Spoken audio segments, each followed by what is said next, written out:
Hey, hey, hey.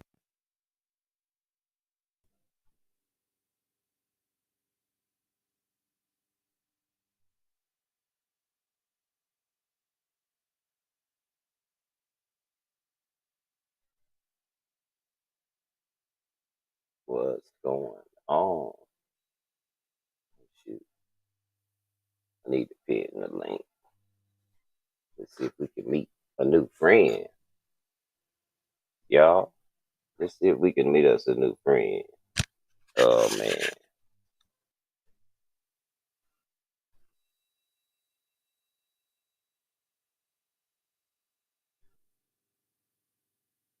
I try to meet dope people everywhere I go. So, yeah, yeah. See what she's got going on. I met her on another channel, another app, actually. Met her on another app. So if she hits that link, she can come up. She doesn't have to show her face if she wants to. She shouldn't be embarrassed or nothing either. Um, yeah, she's uh, pretty solid as a person. Pin the message to the top so anybody can join. You know, um, just a small interview.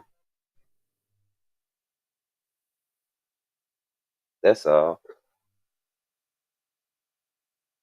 I knew her first as Crazy White Chick. Then she changed her name, but she's got a lot going on. She's got a good testimony. I just want to fix my background. Let that be known. I'm gonna morph into the abyss. Let's get out of this room and morph into a really nice room.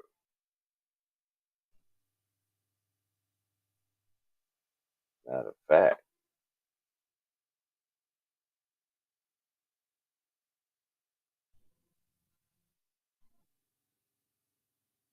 matter of fact, let me. If she's in here, all you gotta do is hit the link. You see that link that I dropped where it says Studio IO,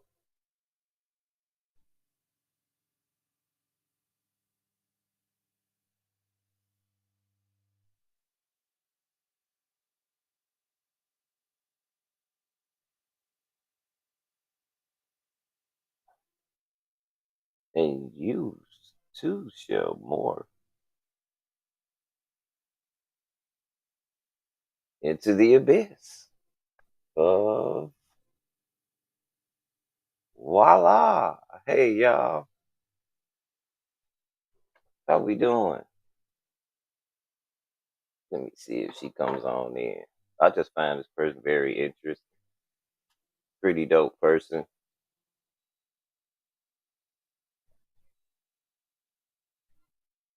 But I don't know. Maybe we can play some music. Let's see if she coming. But I can also do this. Let me to my link, my channel. Let me drop.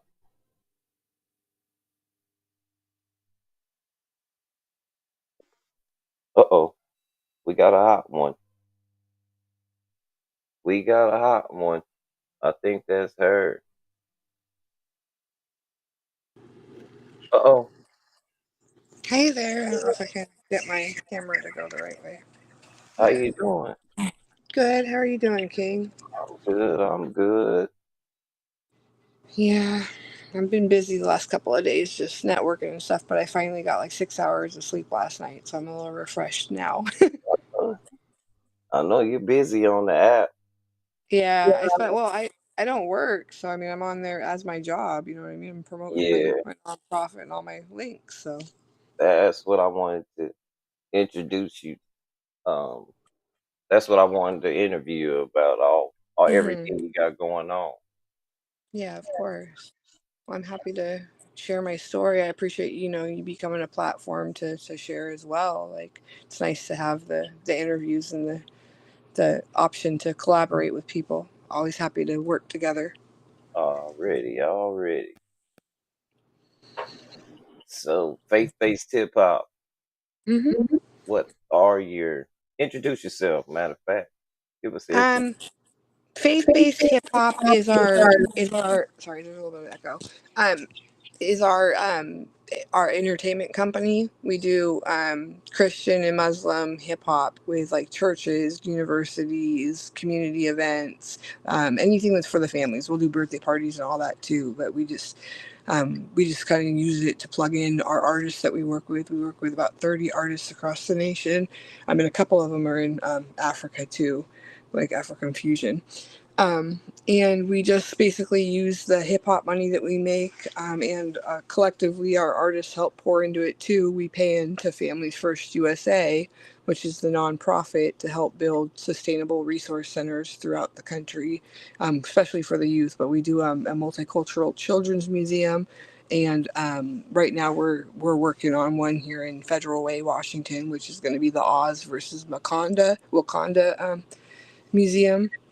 And then it's going to have a youth lounge in the back, a youth resource center with like a boxing arena, a recording studio, a dance studio for the girls, a chess club, a tutor center, a lounge for Xbox and PlayStation, and just a resource for kids to be able to go and hang out in because we're trying to keep them off the streets, and kind of combat the school to prison pipeline and everything. So, I mean, it's a big cause, but we're just trying to build within the communities to be, and then the multicultural children's museum hosts themed birthday parties like princess parties, pirate parties, Lego parties, dino parties, all sorts of them. But we've got the little diva parties that we do like spa, like come bring them to like bring spa parties out for the like kind of older like middle, like anywhere from like 8 to like 15 is a good age for the spa parties, little diva parties or whatever.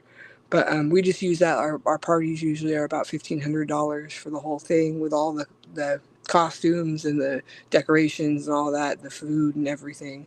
And we use that money to help fund the nonprofit too. And then we've got our website, which is www.sarah, S-A-R-A-H, and it's Carberry, CARBARY.com. Say it And again. it's W. Sarah. It's just Sarah, Sarah, and then CARBARY.com. Sarah Carbar. Carberry with the Y at the end. Carbar. Okay. .com. Yep. And that has like all of our links, our radio station, which is 2.3, 253.1 urban radio that we contract with. And then also we have our book club on there, which is Akidi Awadu sponsored Black Star Media and Living in Black Radio make books that you can purchase about like the repairing, um, the African Rising movement. They've got a lot of superfood, like eat vegan recipes and stuff. And then they've also got a book called Futurenomics, which basically talks about using STEM and STEAM. And STEM's the science, technology, engineering, and math. And then STEAM is just science, technology, engineering, art, and math. So you just add the art in there for the A. But using STEAM technologies in African villages to help build. Well, and we do at orphanages in Africa too because we're in the ministry as well. But basically, we provide youth center or family centers in Africa too. We're securing some land for Uganda right now, Kampala, and also Nairobi, Kenya. Did you say something? No, no, no. Oh, sorry, there's an echo. And then we've also got a cryptocurrency called Phoenix token that we're mining out of Nigeria with a couple people. And the cryptocurrency is called Phoenix token. It's the ordinary man's token, and that money actually goes back to the community as well for them to build. He's out of Ibu jungle in Nigeria, but to build the community and continue to work do his expansions with his community. Um, Outreach projects. And you guys are getting any pushback from like the new president of where is he from? Is he from Kenya? You guys aren't getting any kind of pushback from We're working with ministries, and because they're charities, we don't. I mean, there's not really. We fund the problem or the projects ourselves. We haven't looked for grant money or God. international tourism money or anything like that yet. But we do plan on doing those grants when we get to the point. I mean, we're filming a movie called Ounces of Oz, which kind of goes over all of it, and it's the industrial cannabis money, well, industrial hemp, the recreational cannabis, and also the the CBD and Delta 8, Delta 9 online dispensary business. So, and that money goes back and pays for the nonprofits too. Oh, awesome. So you do have online business, online cannabis business. We're with a couple online like network marketing companies that sell cannabis. Our big one is Live Good, and they actually have the CBD drops. It's not THC, it's just CBD, but they have the THC drops for $18 per bottle, which is unheard of. They're usually like 79 or like 99 per bottle.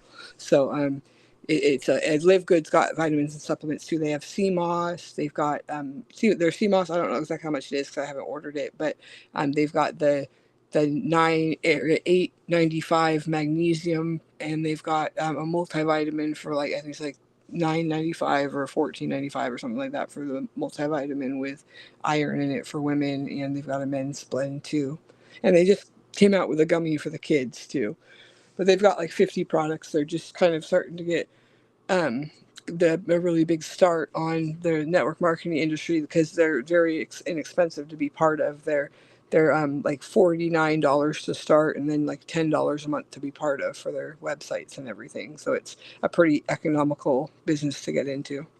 And it's called Live Good. Yeah, it's Live Good. And we have the on our Sarah Carberry website. There's literally a link you can sign up. You could put your first last name and your email, and it will lock in your spot for free. Awesome. What what was your driving passion for this?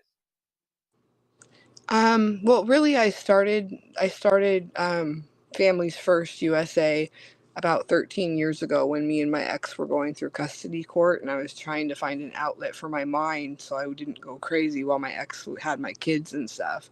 And he kept them from me for about 6 months while we started the process of going through family court and everything. And I was just home alone, wallowing in my own self pity, and I was like, I need to, channel my energy into something. So I took the money. I did a claim. Like I don't know if you've ever seen the free or the unclaimed money claims where you like go on and you search for your name and everything, and they tell you if you have money on hold with the state. Well, I had a business online for body wraps, for like infused body wraps that helped you lose weight and everything. And I Right. guess when that went under, the money from PayPal, because I guess there was a big lawsuit. I don't know how much you know about it, but when you used to sell PayPal, they'd charge you on the PayPal, and then they'd also charge you, or they charge you on the eBay, and then they'd also charge you on the PayPal. So they were like double charging for a while.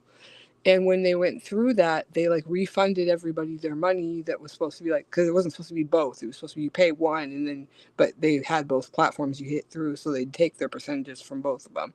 And I had like a $300 check reimbursement from the state of Washington.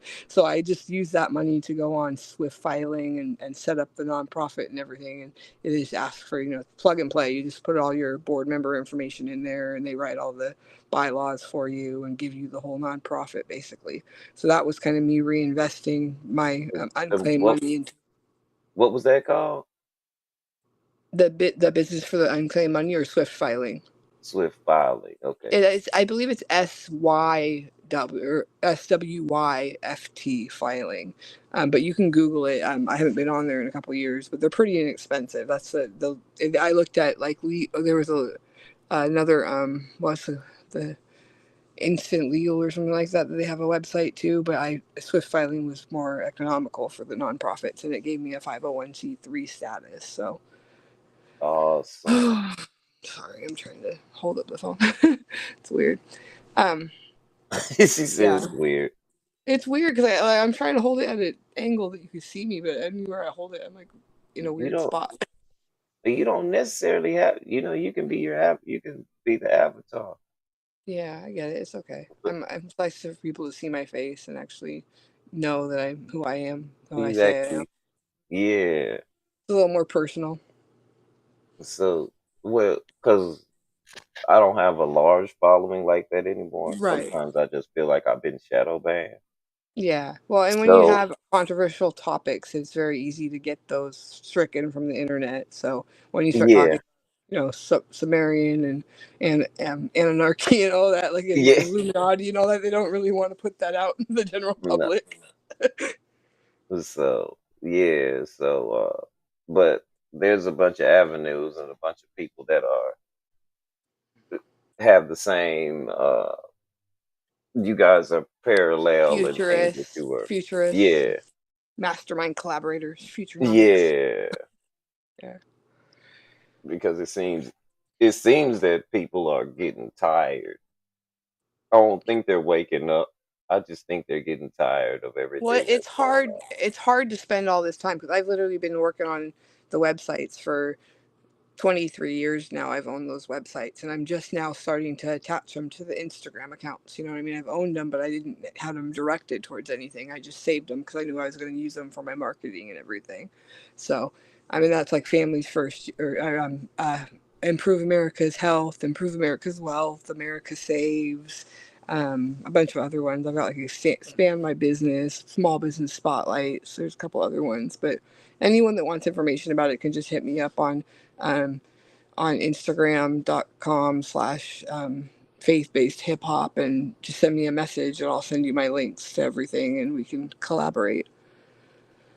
on. Awesome, awesome. Yeah, you guys. I met her. I met her. How long ago did I meet you? A I've been year on, ago. I don't know. I've been on for since 2018, but I've kind of went through cycles. I don't spend like all day every day on there. Like a lot of the people have been on there for years Yeah. and they do it every day. I kind of go through, 4 months at a time. I'll get on there and I'll get bored. I'll talk to a couple of people and then I'll check back in a couple more months. I don't, but I do plan on because I'm doing the Jamaica outreach and everything and the African outreach now. I do plan on putting more content on there and getting more involved with a lot of people. We are doing some like talent show, like open mics and stuff. Where like the other day we made a song live on the air and that was pretty dope. Um, but we're just kind of getting people to get involved, and I do plan on getting a clubhouse and a telegram. I hear Clapper's really good too. A Clapper just sounds like X-rated or something on top Yeah, of it it. doesn't sound. Well, I have like OnlyFans and all that too that I do on the side. So like, 'cause I mean, like just to like appreciate the beauty of women. Like I do like lingerie and like bathing suits and all that, like real tasteful. But like a lot of people are asking me about that now too. Would they do they pass judgment? Some, I mean, they're like, "How are you a woman of faith and you're in your underwear on the internet?" But like, I mean, I What's mean, up, Greg? How you doing, but Greg? I didn't know that you. I mean, I don't knock it.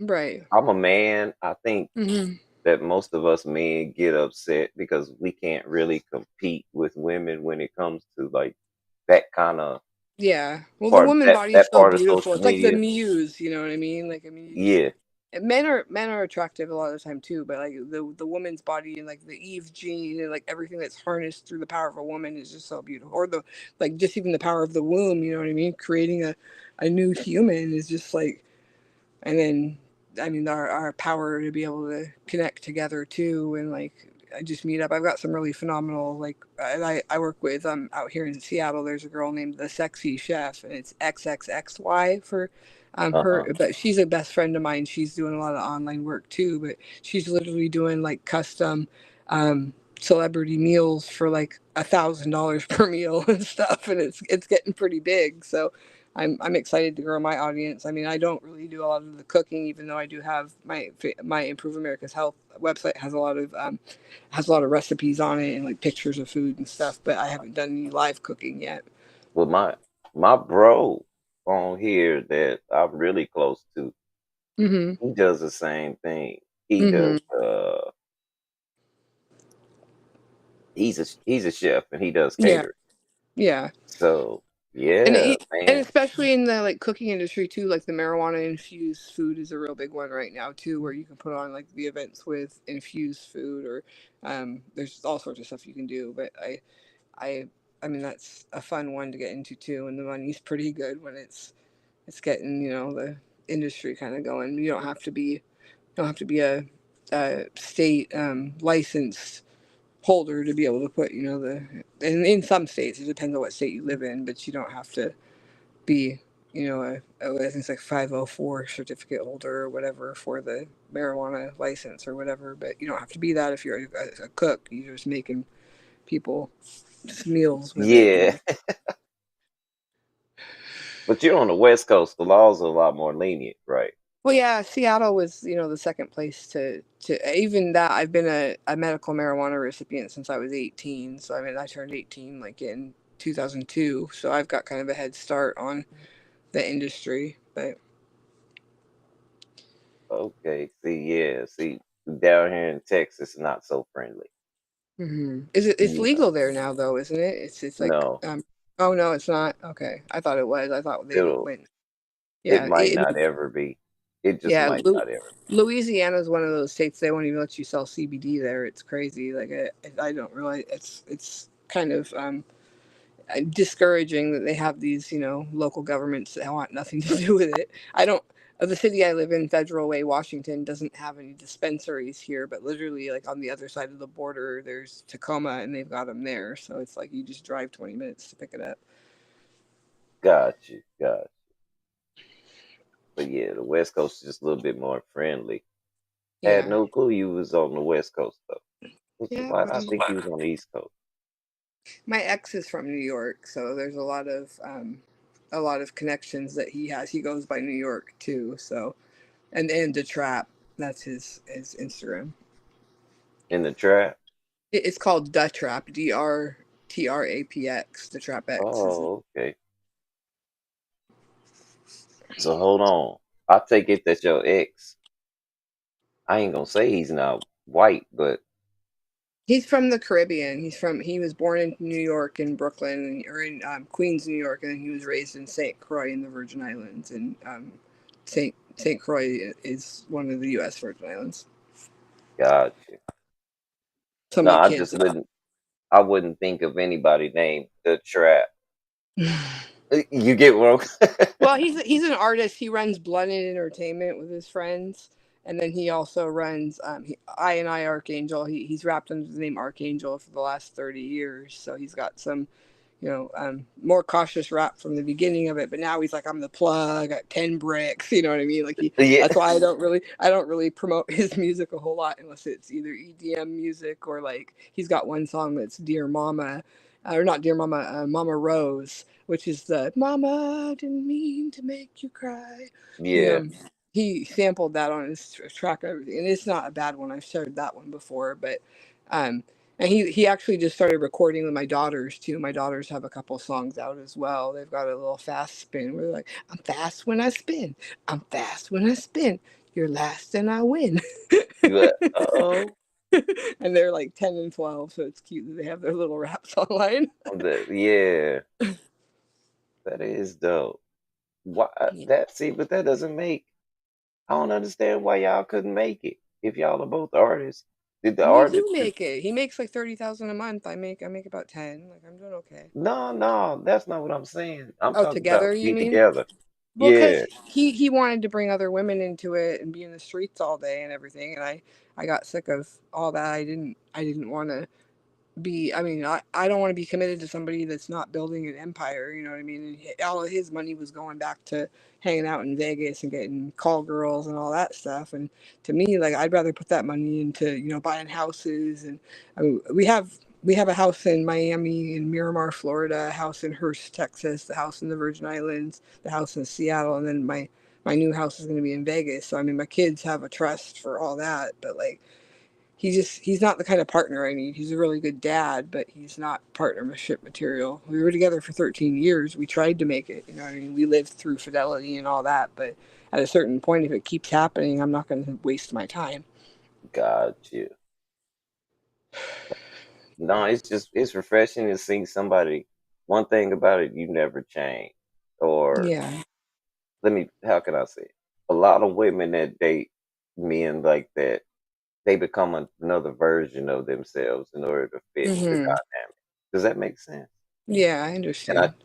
I would have never, all out of all the conversations we had, I'd have never guessed that. Yeah. You know what I'm saying? Because Mm-hmm. you just don't come across like that. I guess you're genuine. Yeah, I am. I've never really been involved in his, like, we've always kept it pretty separate, even when he was doing his thing in the streets or whatever. I was always home with the kids and a PTA mom. You know, I mean, he actually would get mad at me. He'd be like, "Why are you at the school volunteering when you know that, like, I like we had businesses too. So we had like a coupon business, a distribution company for 13 years or whatever. And I really thought when we started that business and were successful that he was going to walk away from the streets, but he didn't Because, want to. So, I mean, he's grown. He can make his own decisions. I just can't stand by his side and watch. right. Coupon business. How do you do that? That's Well, something. it's not really much doable now. It was kind of a time and opportunity thing. We used to buy the overage for the Federal Way Mirror newspaper, and they'd have like 3 to 5 thousand newspapers each week that they didn't send out. So I would pay like 10 cents per paper to buy the papers, and then we would take them. We just basically have like the back of the truck open or whatever, and we'd sort out all the coupons that are in them. And they came out on Friday on the Federal Mirror, but they were actually like considered the Sunday coupons. And Right. we just, so we'd get them a couple days early, so we'd get the chance to give a preview before anyone else saw it and everything. And then we'd ship them to in flat rate envelopes to families throughout the country, in like 10 in a pack of 10 newspapers worth of coupons. So we did that for we started in 2007, and I think we ended in 2019 or something like that. But um, it was a pretty lucrative business. It was when my kids were little, so it allowed me to stay home and only work 2 days a week. You know what I mean? So we were making like Yeah. $7,500 or $75,000 a month off of it. So it was pretty. It was a lot better than me working 40 hours outside of the home. Right. You Right. just had some. You had some. I, there's certain things I would never think would be a business. You can make a business out of anything. That's the beauty of America.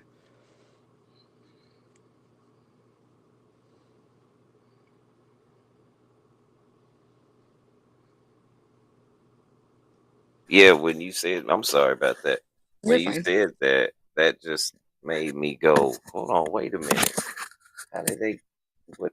How did they come up with the idea for that? But because that's something I never heard of at all Well, these even years. the coupon business is kind of an under. Well, it was. It's now. It's all digital. You know what I mean? Where you got to Yeah. download the app and all that. But it used to be like if you wanted a like 50 things of laundry detergent. You used the coupons, bought 50 bottles, bought 50 coupons. I literally got like all of it free. You know what I mean? Like paid the tax or whatever on it. So, Right. I mean, they used to have really, really good opportunities. And like, you could buy like boxes of cereal for 25 cents. You know what I mean? Like it was crazy. And I literally had like a food pantry in my garage for my friends and family members to come eat out of and everything. And they'd come like bring boxes of food home with them. And like, I used to love getting the razors, the little like Mach 3 razor sets with like two or three razors in them. You could buy those for like $1 or $2.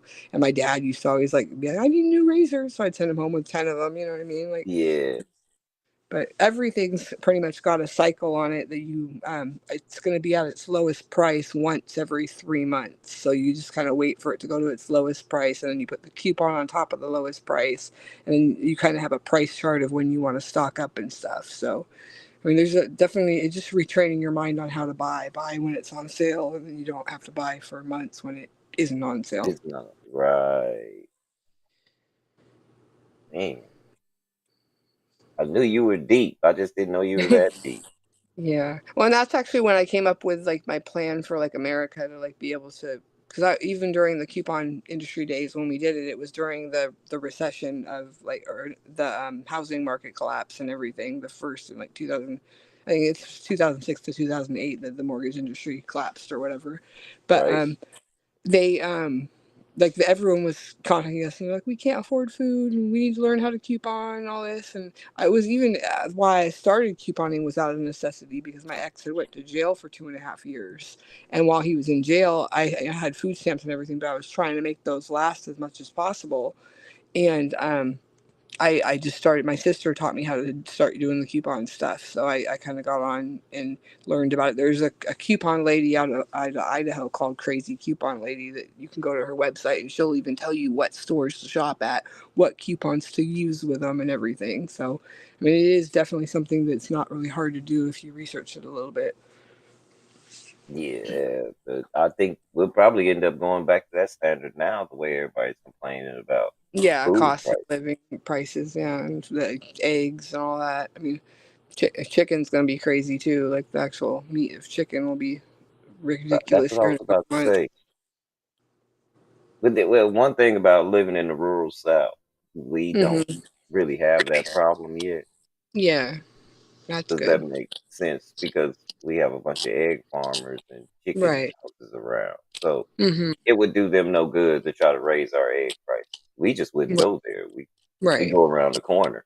You Hmm. know what I mean? But you just gotta help that you gotta help that their fowl don't get their bird flu or whatever. Bird You know, flu, That's- right. I mean, a lot of them take antibiotics to try and combat getting it as well. But like some, I mean, some of those diseases and stuff really just you can't control. I mean, Yeah.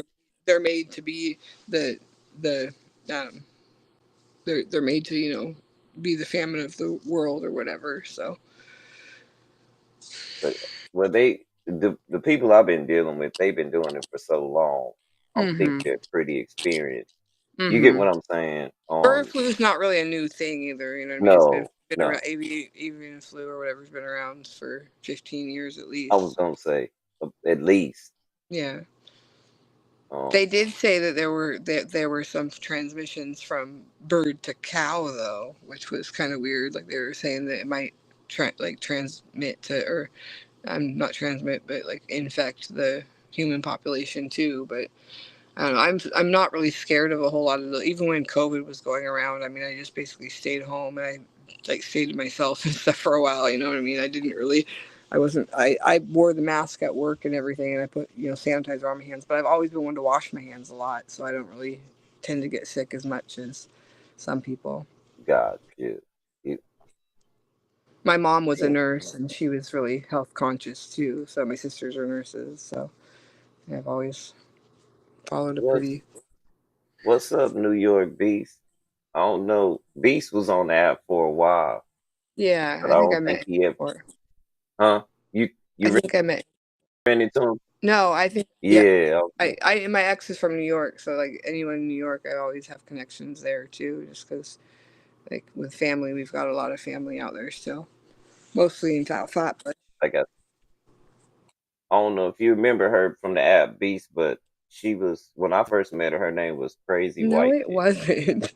I never had Crazy White Chick as my name. That wasn't you. No, That's not no, you. I was Families First USA, and then Well, then that then ain't I you. changed it to Sarah Tops It All for a while, and then I changed it to Faith Based Hip Hop just so I could promote with people that were in music. But Got yeah, no, you. not Crazy White. Okay. Well, I got you mixed up with There are someone. a couple of I us got on you there, mixed but up with it's someone. okay. I was wondering because, well, see, Crazy White Chick was kind of out Yeah. in space a Well, I'm little in bit. space too. I mean, I've read the Anunnaki file, No, no, not like that. using And that's why, hallucinogenics and all that. Like, yeah, you know. right? Oh, that's my brother, the chef, right there. What's up, What's up, chef? Chef? Yeah, just doing a small interview. I just found her interesting when she has so much to offer. And And I'm looking for others to cooperate with. That's the big thing. Like anyone that wants to reach out to me can definitely message me on Instagram.com, faith based hip hop, and I'll reply and figure out how we can do some good work in your neighborhoods too. yeah, Faith, do you Uh-huh. mind dropping? Do you mind commenting No, in let me the see if in I the can. chat? Because I have to. First of all, I gotta mod you. Okay. I don't know if I can while I'm on here. I might have to do it from the link on the YouTube. It doesn't seem like there's a. Hold on. What do we got here? Comment. Hold on. That way, everybody can follow you. Yeah, of course. I'm trying to see where the.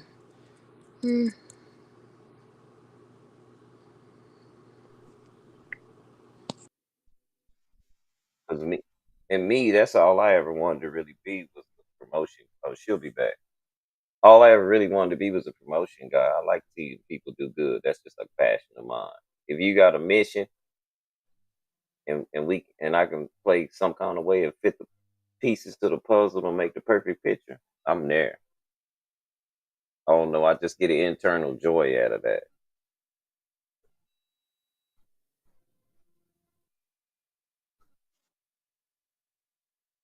There she go. She's back.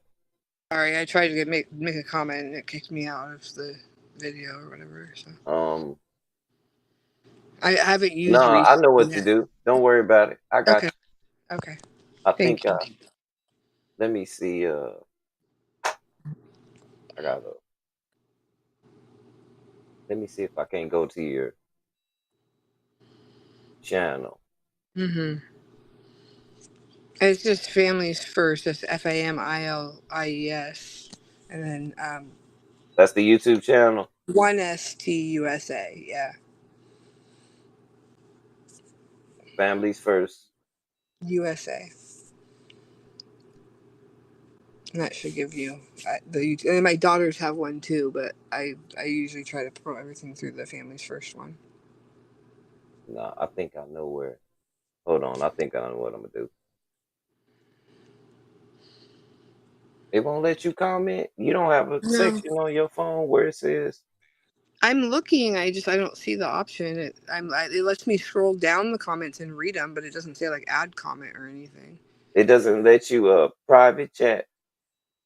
Let me see. Maybe private chat. Yeah, private chat it does. But is that a private message to your inbox or does that Yeah, go? I'll Oh, just okay. Chat message.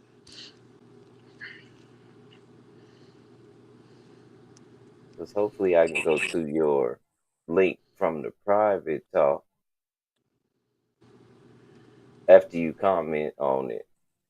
You Mm-hmm. see, what I like to do is mod you.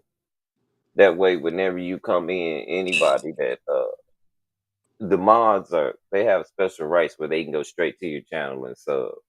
Okay. If you're not a mod, you can't do that. Yeah. So I'd be interested in that. it would defeat the purpose for me to say let's connect people if everybody's not a mod. Does that make Yeah, sense? exactly. I'm almost done typing. Sorry, I'm just. Gotcha. It's little letters, so I gotta like really look at it closely to make sure I'm not doing a. There you go. Yeah, thank you for putting my website up there.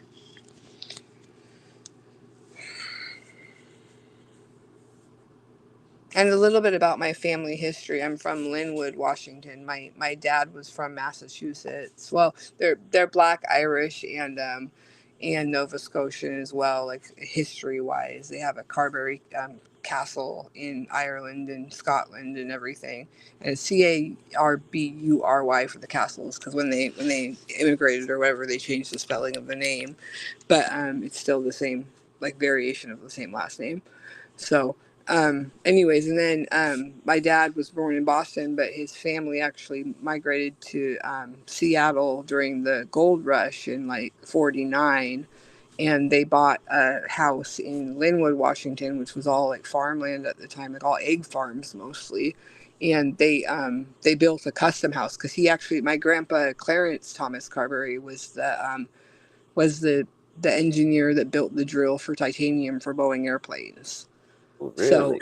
yeah. So I don't know if he was on a team or if he did it himself. I've never really been able to get to the bottom of if it was just him, but he was definitely on the team of people who made it if it wasn't just him. But I wouldn't be surprised because he literally spent like all of his time in his wood shop. He would make custom toys and he'd make these collectible ducks, which were mostly mallard ducks, but my grandma and him would go in their RV to to trade shows and sell the ducks for like $300 a piece, and they made like a whole living off of it. They've even got a little catalog website that's got all the ducks with their numbers on it and everything. And a lot of my family still has like a lot of the ducks in its possession, just as like kind of a family heirloom and Yeah. everything. but they made like little rocking horses and little like ride on bulls and like wooden trolls. Like when the trolls were really popular, Yeah. they like, made wooden trolls for us. And I have a China doll that my grandma like painted from hand and made clothes for and put a wig on and all that. And it was a really nice like porcelain doll that she gave me when I was like 8. And like just and most people's grandparents were like just buying toys or whatever, but my grandparents were literally making them in their wood shop. So it was really cool. Oh, so you been balling. Yeah, You we have. got Well, my mom was a registered nurse for 30 years. My dad owned about 30 houses through Century 21 real estate that he used to sell. And my other grandpa, my mom's mom, she was an artist, and she had a house that she had converted into a church to like kind of get herself out of paying taxes and everything. And she, well, I mean, that's how you do it. That's how a lot of the wealthy do it. You know, they either have a nonprofit or a church that they feed into. So it's kind of the ways to get wealthy in America. But anyways, she no, that's painted. Uh-huh. I mean that's dope because you're giving us information that people might not Well, understand how things go. right. Well, and I'm part of the Black Wealth movement out of Atlanta, if you guys are familiar with that. But like My Econ, MWR, and Nove Money are all pretty much very invested into putting money into entrepreneurs and building their communities through them. And it's credit repair, stock and bond like courses and stuff, forex a little bit, and real estate, and then crypto they kind of touch on too. And I don't really dabble as much in crypto because I've got a friend that's doing a crypto meme coin that's like AI powered for the mining and everything. So and that's Phoenix token, that's on the website too. But yeah, so there's a lot of aspects, but a lot of really good stuff to get involved with. And I do business consulting and and the marketing for artists and stuff too. So I mean, if someone does need those services, I usually charge $22 a month, just as some. So I'm getting some income for it, but because I have 30 people I'm doing it with, or 30 and counting. Um, I mean, I do make at least a little bit of a cushion to live off of and everything. So. God, it is $22 a month. Yeah, I just have people cash at me 22 and I mean I'm flexible and everything, but I just have people pay me 22 a month as my services to promote them and work with them. So yeah, you see that's why I say you might get a few people. Mhm. A lot of people that are around, I think it would be good for everybody to collab or try to Mhm. figure out what's in everybody's best interest with so many people doing Right. anything. Right. Well, and I'd love to help them write their script into the Ounces of Oz movie too, and kind of be featured in that because I am going to be doing a lot more traveling the next couple of years, just because I'm going to be living in Vegas and doing a lot more events and doing a national tour with my artists and stuff. So, I mean, I'm going to have the option to go and do filming for Ounces of Oz and some of these other places too. Oh man, you got it all worked out. I've been working on it for 23 years. I'm building an And empire. so you're finally getting to see some light at the end Yeah, of the well, and tunnel. I always made a little bit off of it just because I mean, with the network marketing, it's pretty easy to make a couple thousand. But like in the last couple of months, it's kind of bumped up to like 10 to 12,000 a month for the nonprofit. So it's going good. But I need a lot more to be able to buy the land to buy the first like children's museum and all that stuff. And I'm gonna do a mobile recording studio for the youth. So I'm gonna get like a box truck and put like the recording studio information in it and charge them like I don't know what the rates are going to be yet, but not too much where it's still affordable. But I mean, it's got to be worth at least my gas getting around. Yeah, yeah. So. Is it going to be an on-call thing where they? Yeah, yeah, I might do like pop-ups like at park at the park and work with people and stuff or whatever. But I am going to be mostly like on like a schedule like No, appointment only basis. I was only saying that because of safety reasons. Like I didn't want to pop up somewhere. You know what I mean? And Hmm. because you still have bad actors. that see Yeah, opportunity a different way. You get what yeah. I'm saying? Yeah, I do. Well, I'm mostly working with the youth for the recording, so it's like it's just until the children's museum's actually secured and everything. It's all a matter of having a mobile option for them to still. And that my house in Federal Way is going to be turning into a. Oh shoot, she'll be back. You went on mute. You're muted. Why is she muted? There you go. Now you're back. Sorry, my African orphanage just called, but I'll call it back later. You're African. What are they? They're the Kenyan the Nairobi Kenyan orphanage that we're trying to get to like 20 acres or 10 acres of land for $20,000 for them. So they're probably calling to be like, when can we get the money? But I gotta have all my contracts in place for my protection for business wise. And actually somebody contacted me about them and told me that they'd invested in them and they weren't a very good investment. I still want to work with them because obviously like there's a huge opportunity in having a location out there, but I mean, it might not be my number one priority to invest in them if they're spending other people's money and not getting a return. Right. I was just gonna say, do you have boots on the ground? Do you have anybody on I the Yeah, I do. I mean, I have I have like one of my friends that the guy that runs the cryptocurrency, the Phoenix token, is in Nigeria, and he lives in Nigeria, so it's easy for me to get people over there. I know people in Uganda and people that also travel out there too. So and I want to go out there in a couple more years once I'm done kind of doing my Ounces of Oz stuff here in the States. and what is Ounces of Oz? What is that? It's a documentary. I gotta lay down. Sorry, I'm like on Oh, the you're turn. good. My knees are hurting. You're good. Ounces of Oz is a documentary. It's actually on Instagram too. It's just go to ounces and OFOZ, and basically it's a documentary about using the cannabis industry as well as the CBD and Delta 8 Delta 9 industry and the industrial hemp industry to create sustainable resources in the community.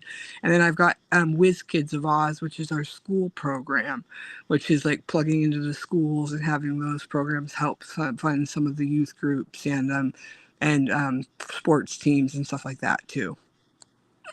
Oh, okay. How do the sports are the sports industry, are they friendly to you because you also deal in cannabis, and I guess that's a big no-no in schools. Well, it's not really. A lot of people in sports use cannabis. They just can't, like in the NFL or whatever, you can't fail a drug test. So like it becomes, and that's also kind of nice because the CBD isn't like cannabis. You know what I mean? Yeah, right, right, It's not going to make them fail their drug test. So right. if it does have any ounce of the THC, it's going to be like a very, very small trace percentage. So basically, like they with us, they do have the option of using CBD, but if they enjoy, a lot of people just like to roll, roll up the weed or like to split the blunt, and that's kind of like my boyfriend always says that he's always like, I just enjoy, taking my time and rolling it up and I don't really even smoke that much. I'd rather do edibles than smoke. But I've been a green card holder since I was 18, and even before that I started smoking when I was 13. I smoked G13 with my aunt on my 13th birthday, and I watched Braveheart with her, which was like a total trip in that mood. Like I was like, what is going on? Yeah. But yeah, it was kind of a funny story. But she was a cancer patient and an AIDS patient, and UW used to send it used to send coffee like coffee container like cans of coffee like shaped um like cans full of pre-rolled joints to its people that were on the medical marijuana like clinical trials or whatever. Excuse me, I've got like heartburn. But anyways, yeah, my dad went to UW. He was a botanist, and he actually worked in the greenhouses that cultivated the G13 strand too. So, I mean, I've definitely been kind of from the start involved in a lot of that stuff. Did it help your aunt? Yeah, it did. She lived for probably 20 years with HIV before she passed away and everything. Like she did pretty well. I mean, she was on the cocktail drugs too that they offer for HIV patients and everything. But then she did. I don't know if she did chemo. I can't really remember if she what her like the AIDS was more of her first diagnosis. The cancer was more of a secondary. That there was a woman. You know, women. When you hear women, you don't really hear Hmm. about them dying of that too much. Yeah.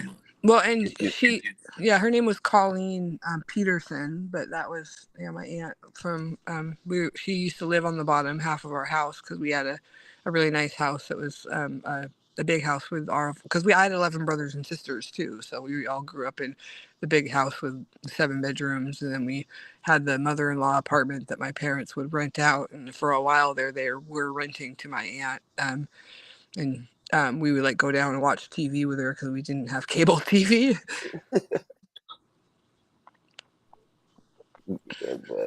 yeah, but you had a heck of a life.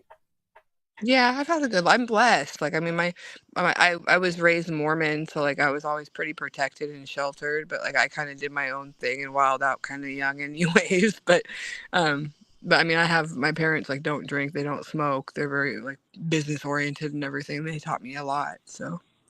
And even though I'm so busy, it doesn't really seem like I'm that busy because I watched my mom, work full time. She canned, she made bread, she had a garden that was like 3/4 of an acre and all that. And she also, had 11 kids to take care of. So like I was taught by an amazing woman. She didn't put y'all to work. She did. I mean, she taught us everything. We'd help her can. We'd help her, sort through the fruits and wash them and put them, like get the pits out of them and everything. And Yeah. we cooked together. And I never really I made like scones. I never really made the bread in the bread machine or whatever. But, um, yeah, I mean, she taught us everything. Like we always cleaned up. We always had chores around the house and stuff. So, Was and then we always yeah. had to watch the younger kids. Where do you fall in? Fifth oldest, right in the middle. Oh, you right in the middle. Hmm. I'm the oldest of my mom and my dad's together. Like Oh, okay. my mom has three of her own, and then my dad has one of his own from previous marriages, and then I'm the oldest, and then there's 6 or 7 under me. Oh, okay. So they already had those guys when they Yeah, got together, and then yeah. you were the first one. Hmm. No, that okay. That's where you get your leadership role from. I was wondering. Thank you. I was wondering where you get that from, but that's where it comes from.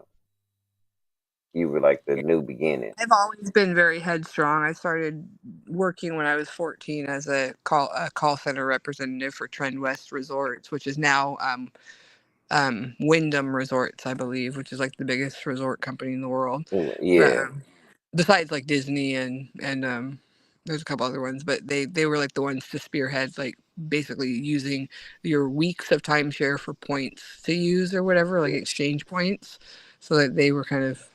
And I met so many great people at that company because I had some really good like investors and business partners that I worked with for years that they were kind of economic development because every few years they'd be picking 4 or 5 locations around the country and building more resorts. So Oh, okay. Yeah. That's pretty dope. All these walks of life, and she's knee deep in the hood, y'all. She's all in it. I I live in mean, Federal Way. They call it Felony Way. don't, I'm half hood, half holy. it was, I was gonna say, don't let the smooth taste fool you. I know she when she told me her ex was doing trap. I was like, hold on, wait a minute, Right. because she's not she let me put it. Uh, let's let me compare her to. She's not the same as the what's that girl called? Cash Me Outside girl. No. Like she's not. You know what I'm saying? You're not Yeah. wondering, is Yeah. this her or is this an act? Right. Right. You Well, get where I'm that's why coming it's from with important that? to see me on video, you know what I mean? Actually kind of see the face because everyone's like, "Is that you?" And like on my OnlyFans, they're like, like, what do you have on there?" And they literally, like the other day, they were like, "She doesn't have an OnlyFans. She's making it up. She's making it up." And then the guy, like, they couldn't find me. I guess they couldn't spell or something, but Hmm. they couldn't find me when they searched it. And they're like, "Send us a link." And I couldn't get into. I don't really log into it a whole lot because it's not like my main priority. You know what I mean? It's just one of those Yeah. websites that I have. So I couldn't figure out what my password was, or I reset it or something. And because I usually use the same passwords, but it wouldn't work with my normal password. So I was like, I can't get in there. I'm sorry. And then the guy was like, I found her. I found her. I'll pay the $22 and let you know what's on there. So he was like saying that he's like, yeah, it's just, lingerie and bathing suits. And I get those sponsored by Victoria's Secret. They send me boxes, and then I literally have like a code that can go on their website, and people can like use my code at checkout for promotions, and I get a percentage or whatever. So it's pretty dope. Yeah. That's like the monetization over on TikTok. That's the same Yeah, thing. yeah. Yeah. I do that every now and It's again. it's kind of. They offer It's, me to do this free stuff and do mhm. videos, but then they never send it. So I'm Well, just still in limbo. sometimes it's nice because there are a lot of online ones because I do like the health and wellness, like the like sportswear industry has a lot of sites that you can like buy, stretch pants and bras and all that, and you buy like four of them and they just charge you shipping or whatever, and then you get your logins to the accounts and stuff and your information. I just signed up with one of those because I want to start working out more in the gym and doing more videos with like the actual like how to work out and everything. But I haven't. I've done like reviews of gyms and I've done like interviews with the local people at the gym of like what they offer and what makes them special and all that. But on my Improve America's Health site. But and I do have a couple contracts with gyms. Like if they have me, if I refer them in there, they give me a referral bonus too to my nonprofit. So I just try to monetize as much as I can. So there's multiple streams coming in. Yeah, I'm gonna be sticking close to you because I don't know anything, and you seem to know a lot. Because Well, there's. I also run a nonprofit, Oh, but okay, cool. I don't know anything. Mm-hmm. You get what I'm saying? I don't Yeah, well, I'll understand. help. I'll help educate you on what I've done. Like I have my friend Cortez Hustle. He's out in Akron, Ohio, and he runs a bunch of podcasts and like a coaching program and all that stuff. But he has a book called Monetize My Life, and that's a really good one to get. And it kind of tells you the ins and outs of how you can take each of the platforms and actually make an income off of them. Monetize my life. Yeah. Cortez. Horton, I think, is his last name on the actual on the book, but he goes by Cortez Hustle online. Okay.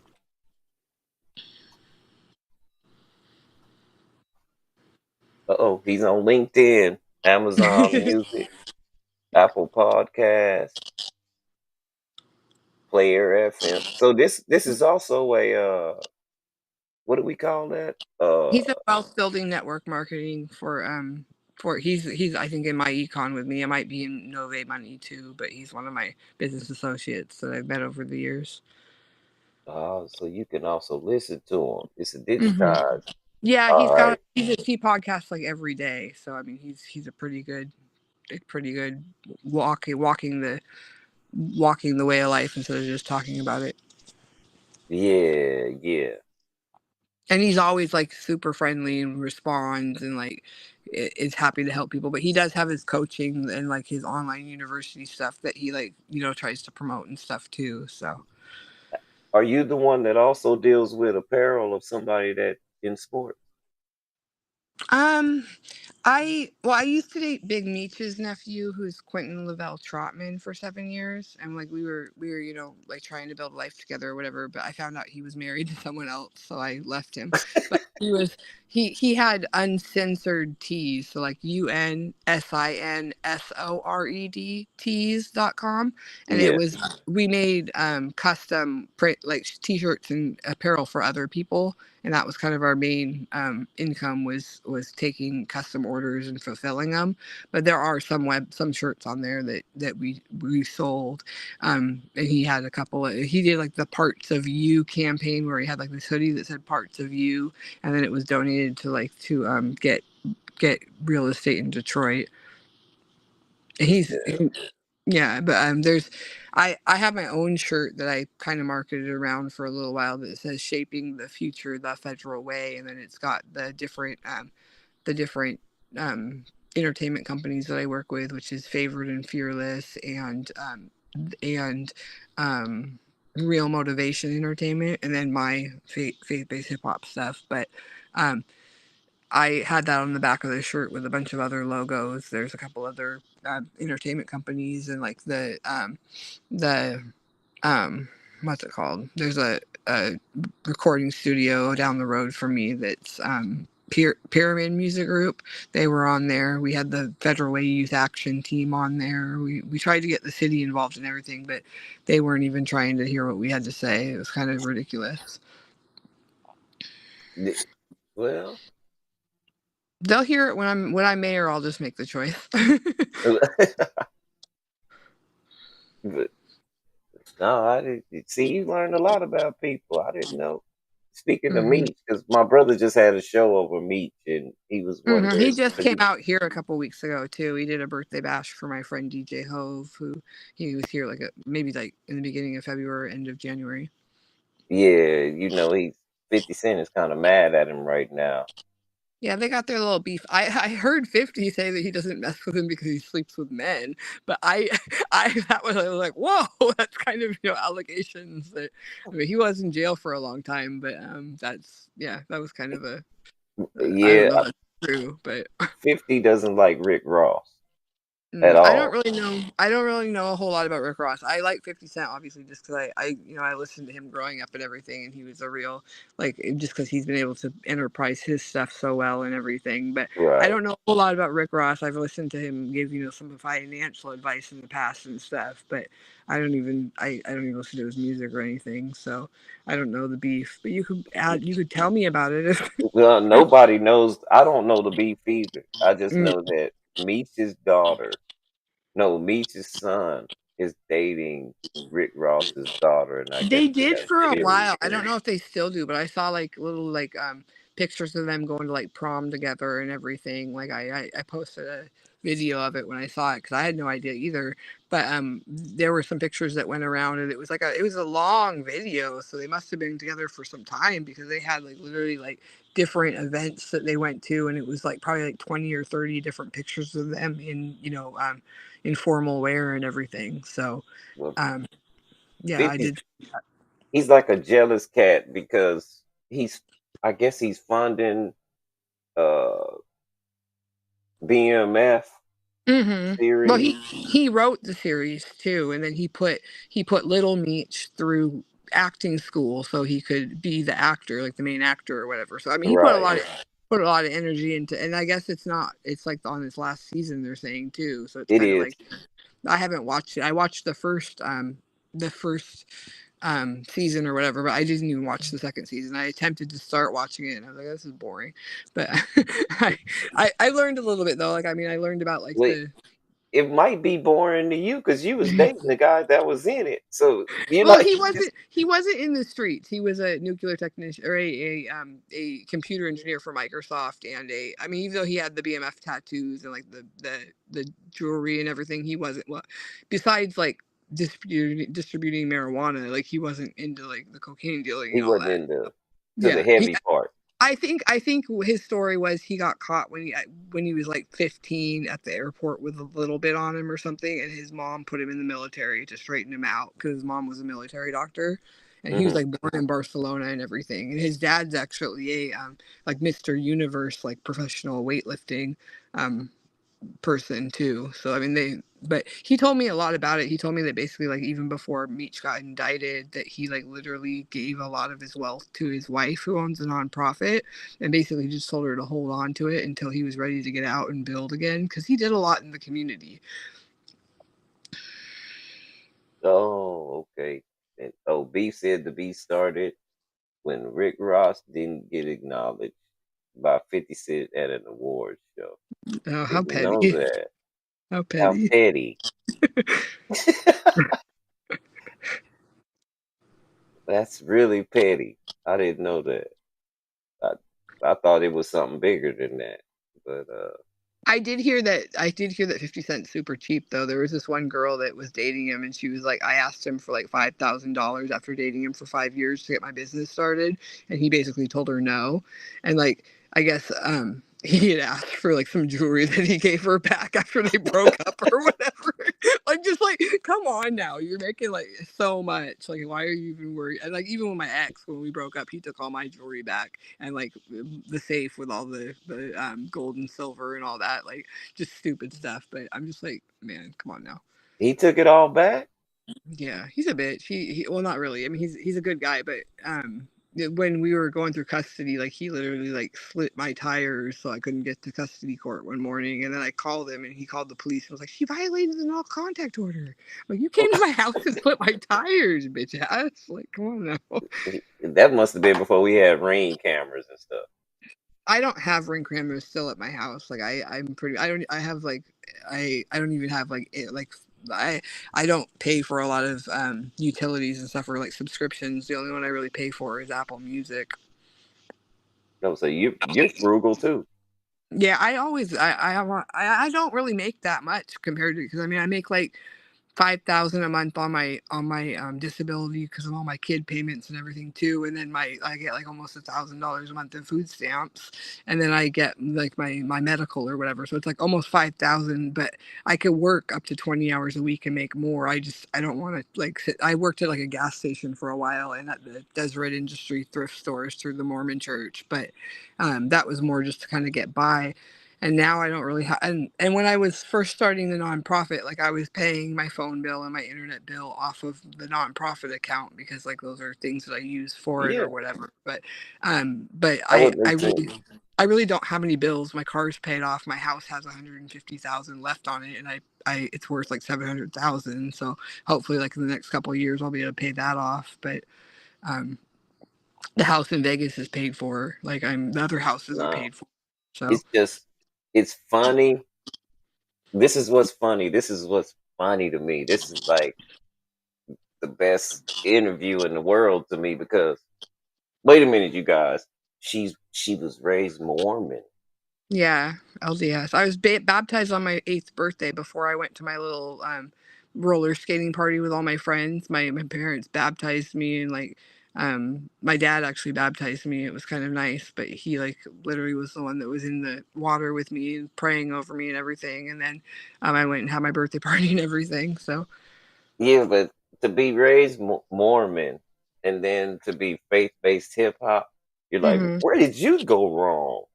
Like, well, I don't did really you think so. was I there a problem with the people that you dated or had children by with your family?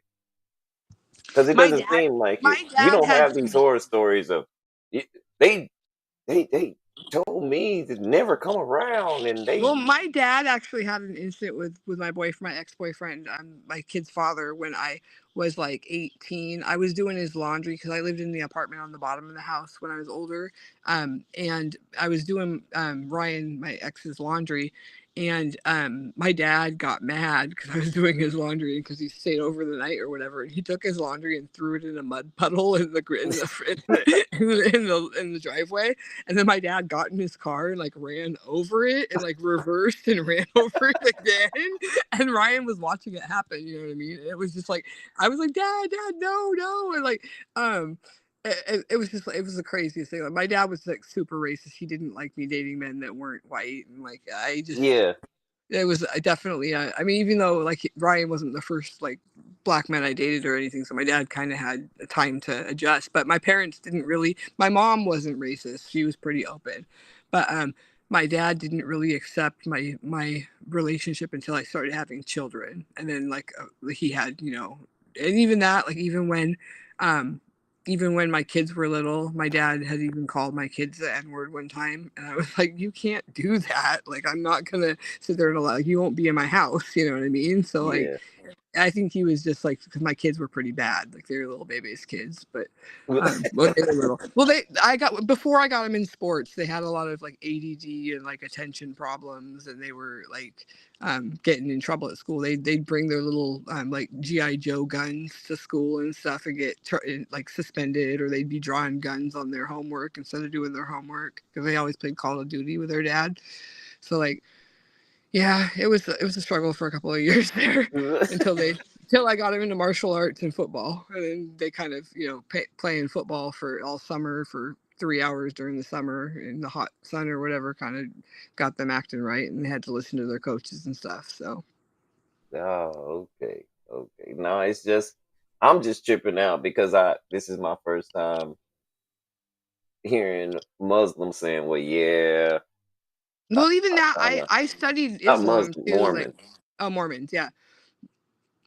A But lot of I my never friends are Islamic, and I've studied a lot of Islam. My sister has a Middle Eastern studies degree, and she teaches like Arabic children how to speak English, like students, not children, but like Arabic students how to speak English at the University of Washington. So I mean, and then my family's really diverse. My sister's husband is Vietnamese, the one that works at the University of Washington, and then my other sister is married to a guy from Guadalajara, Mexico, and my brother is married to a Chinese woman. My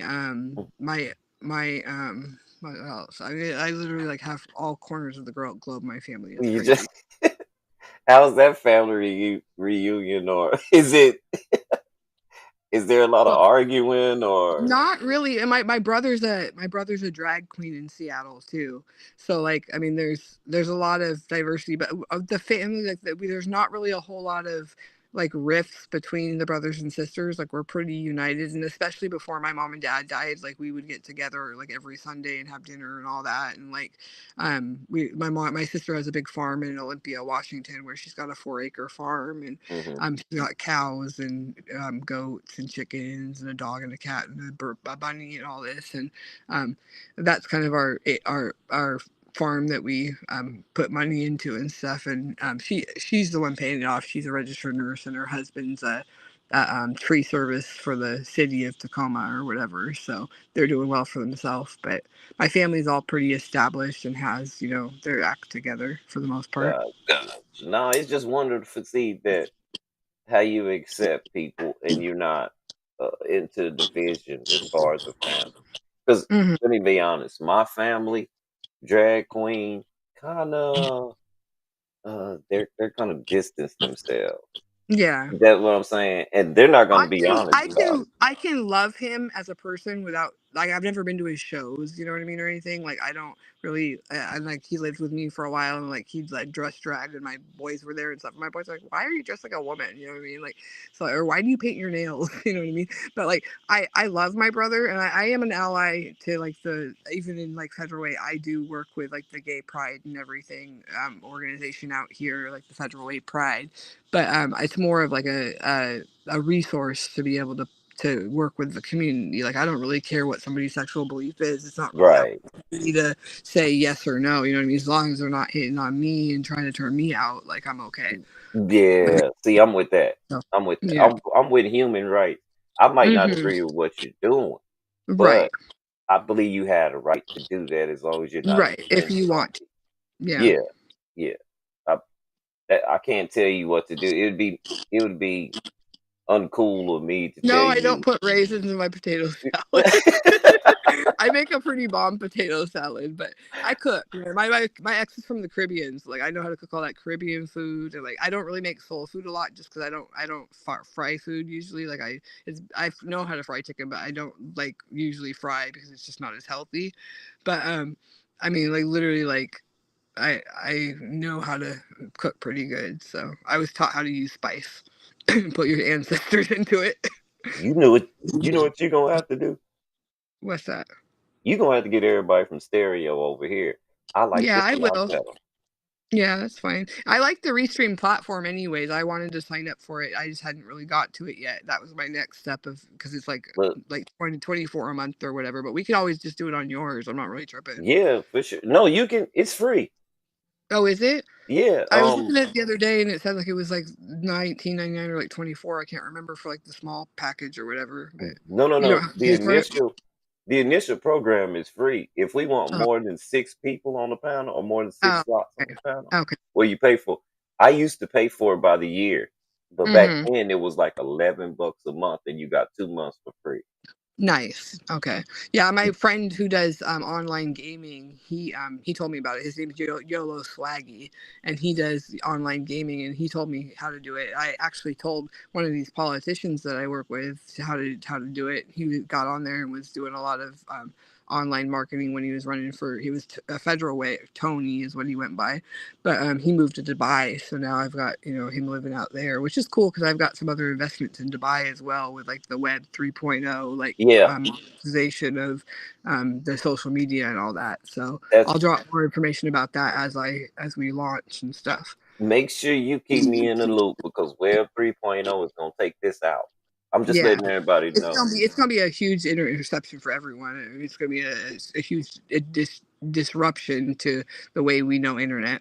Yes, and you're gonna be in full control. So if you're not ready for full control, stay with Windows and Hmm. you know Google, Chrome, I do but Safari. you got Safari and Yeah, you got Opera that are already running like Web 3.0. yeah. You know, and that's gonna be a huge game We changer. actually we did a I don't know if anyone's familiar with it, but there was kind of a practice site that we did for a couple of years that we were doing a lot of music content on that was called FutureNet.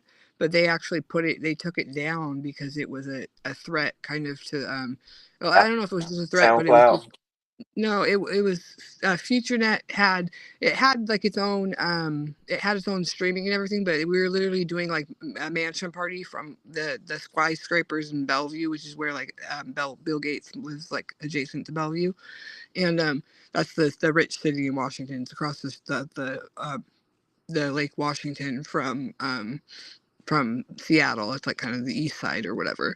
But we were doing mansion parties and we had like Sir Mix-a-Lot and like Nasty Ness and like all these like local people come over and do interviews with us and stuff. It was that same guy that's doing the Web 3.0. His name's Ryan Conley, but he also goes by Risen Domino, RYZN and then Domino. But he was living in Bali the last 6 months and he just moved to Dubai like maybe a week ago. So he's been to Dubai many times. I'm always following his escapades around the world. I'm gonna be following your escapades around the world. You got information. You know people. Yeah, I'm I'm trying to get connected. out of here. We can help. Awesome. But not, and I'm just messing around, y'all. There's a few people like the reason why I don't pay for Ustream is because I'm not monetized anymore. I was Hmm. monetized once. They snatched the channel, and it was my Dang. fault. I was threatening people. It was a bad time. I I wasn't information based so much. What I was doing was getting on here, hanging out with friends, and then we had this argument. And I wouldn't delete none of the stuff. You get what I'm saying? And Hmm.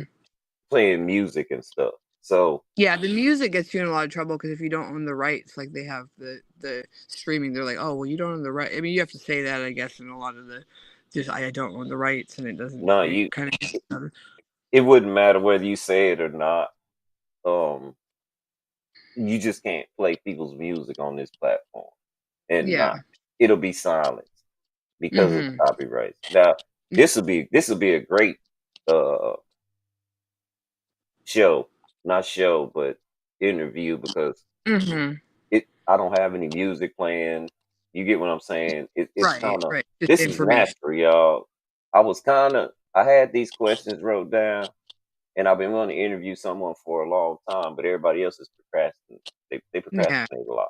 I don't procrastinate. If anyone ever wants to get online with me, I mean, I'll go live on Instagram whenever. You just gotta hit me up and be like, "You want to go live?" And I'll be like, "Yeah, I'm usually available unless I'm on a call." And So that's what I got from you because I couldn't go live with you on the stereo app yesterday. yeah, But I was like, I saw you in the chat in the room where they were talking about they're always having those same conversations. They get kind of old to me. Same what do you call it, Same, allegations or whatever like that. yeah, But I mean, same people, I don't same mind because every time conversation. they talk about it, it brings me more information, like or more people. You know what I mean? It's still keeping Yeah, me relevant. It's been like a year that they've been talking about me on there, so it's like whatever. Okay, like they got literally, and they had me like I was the like top person on stereo for real.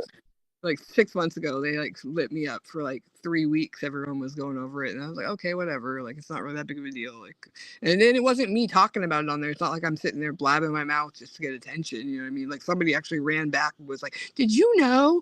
And they like told us, Yeah, and I was just like, and it wasn't even right. Like the details weren't right. You know what I mean? It was just it was. But I don't care if I'm controversial. Like I mean, even like the Victoria's Secret stuff. Like I mean, I do sell underwear and everything too. But I have a pretty good marketing plan. Like I do a black thong with sprayed with the Victoria's Secret love spell with a post-it note stapled to it with a MAC lipstick 222, and then I write "I love you" in cursive, and we sell those like to whoever wants them. You know what I mean, for $350, and then we actually use those funds to buy socks, underwear, and like well, for both men and women, underwear and socks for like our African outreach. So, got you.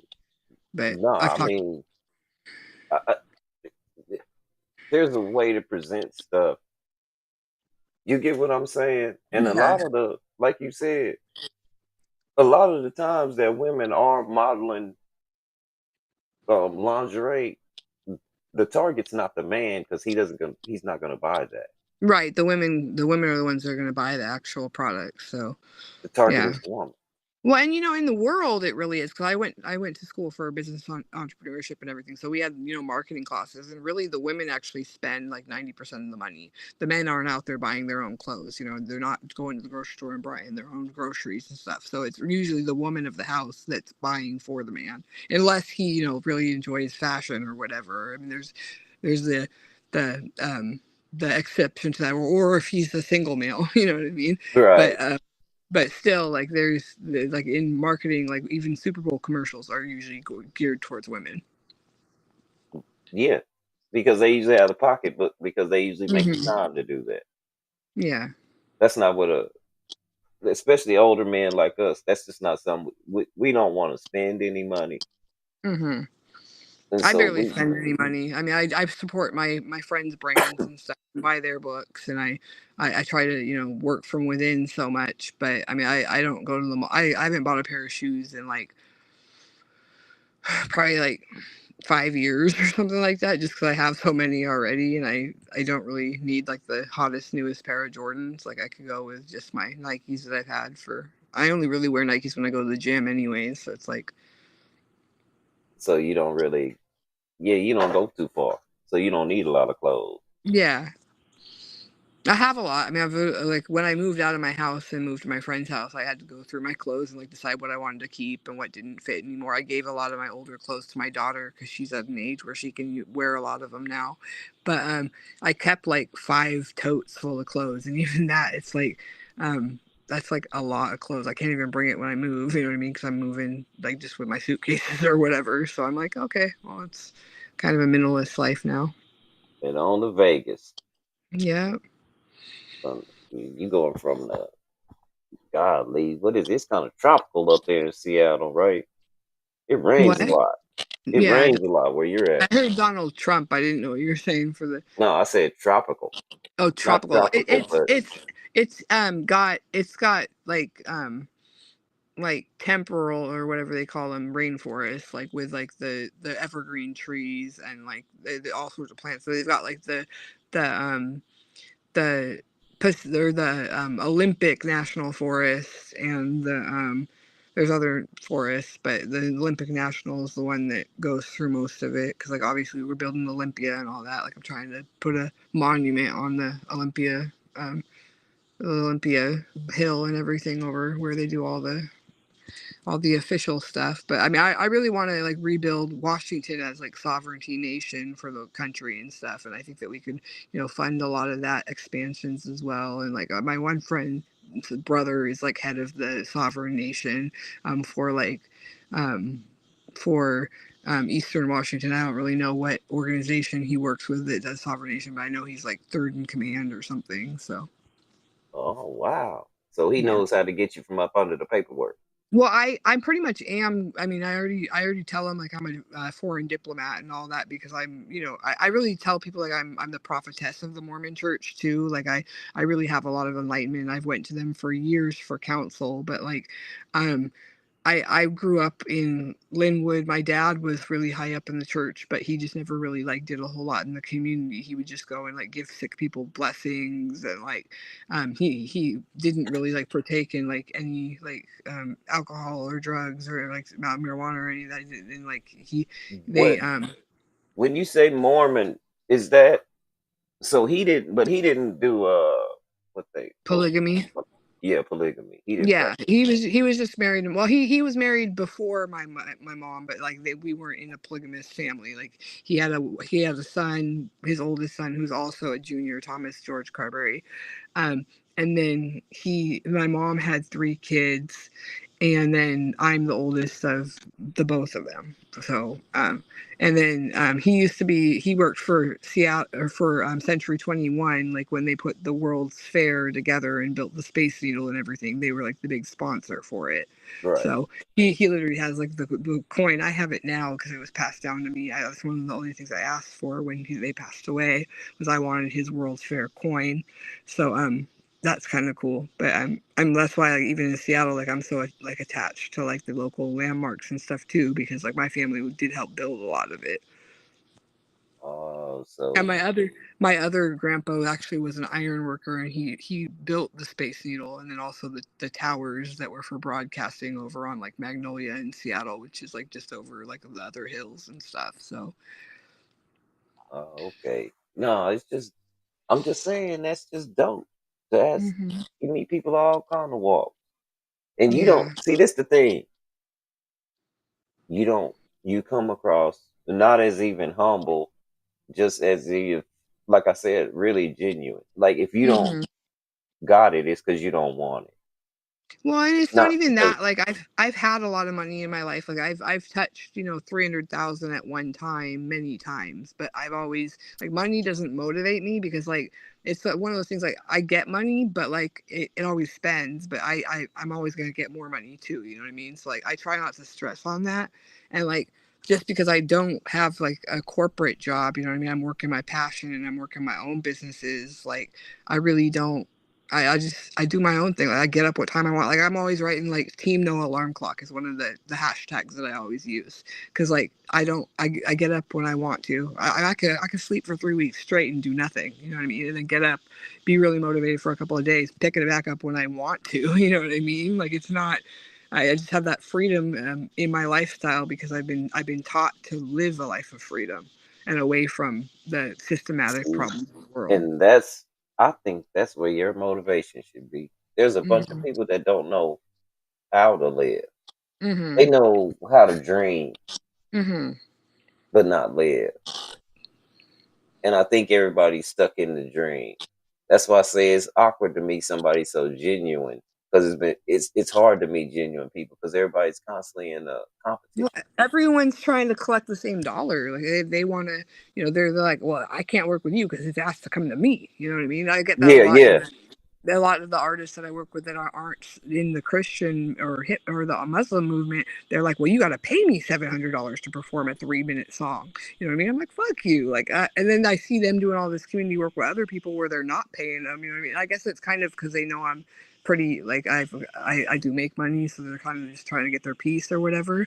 But like, I'm not gonna. I've literally paid like $500,000 to people in the last like 10 years between all my investments, and I don't really have a whole lot to show for that because like everyone like I pay them, and then like when I call on them to do stuff, it's like almost impossible to get them to come through. You know what I mean? Because And it's you like, already, you know what? You already paid them. So right. they Well, expect even that, I'll payment every pay time. more. You know what I mean? Like I'm not opposed to paying somebody $400 a day to work with them. You know what I mean? If it's somebody that's gonna add value to what I work with, like But my you're right. my guy that's doing videography for me, Hustle and Pray Films, who's KG the Mastery, he does everybody's videos out here, and he charges because he's worth it. You know what I mean? He went to school. He's the one that has all the equipment. Like all I do is come and talk. You know what I mean? And he does Right. everything else. He does the editing. You know what I mean? It's I don't mind paying him for his services and even like artists and stuff when I work with them. Like I usually pay like 222 or 333 for a night for somebody to work with me on a collaboration or whatever for an event. But I also usually have to pay like anywhere from like 500 to like 3,000 depending on the venue we're at. You know what I mean? And it's like you gotta recoup those costs on ticket sales. So I mean you gotta at least be selling the tickets for $20 or $30 to make enough revenue. And especially if those people aren't coming, you know, I mean, you throw an event, and I've had events that have 100 people that show up. You know what I mean? You're like, oh my god, I put all this together and like nobody's supporting. But luckily, I'm networked with a Wow. lot of people. I do a lot of different DJs. Like DJ Peg 206 is my guy. Like we've definitely made like our connections that we're going to work together and put on for the city or whatever. He does the Fresh Out the Northwest mixtapes. Um, and then there's Mari Based One out here who's doing great things with his dad, Mr. Benjamin, and they own Seattle Music Is Real, which is smeared is their campaign. Like it's just Seattle Music Is Real. I don't know what the D stands for, but they call it smeared. And then he's got like his little pop-ups that he uses at the like the little blow up like he's got a cartoon series, and he's got his little cartoon characters that he has little air blowers for, and he pops them up at events, and then he's on a bunch of billboards. He's on MTV, or not MTV but BET. I did work with Jess Jones, who's the hottest tour, and the Get Money Stop Hating tour for a couple of years. I helped him book agent like people in Seattle to come to the Seattle events when they're in the area. But I don't even know if he's still doing that anymore because with COVID and everything, he got into coaching and everything and kind of stepped away from the entertainment industry. But I mean, I definitely plan on doing more with my people and working, and going on tour um, for the for the Ounces of Oz movie to be able to go actually work with some of my artists where they're working and where they're doing good in the community. So Wow. You just got so many eggs and so many different but yeah, it's like it's I coming said, together though. It's gonna be huge when I get to Vegas too, because a lot of people come to Vegas. You know what I mean? So they're gonna come on their vacations. I'll be like, just stay with me. We can go live the whole time. You can record in the studio. You know what I mean? Like we'll definitely be able to like work with that once we're out there next month. So yeah, man.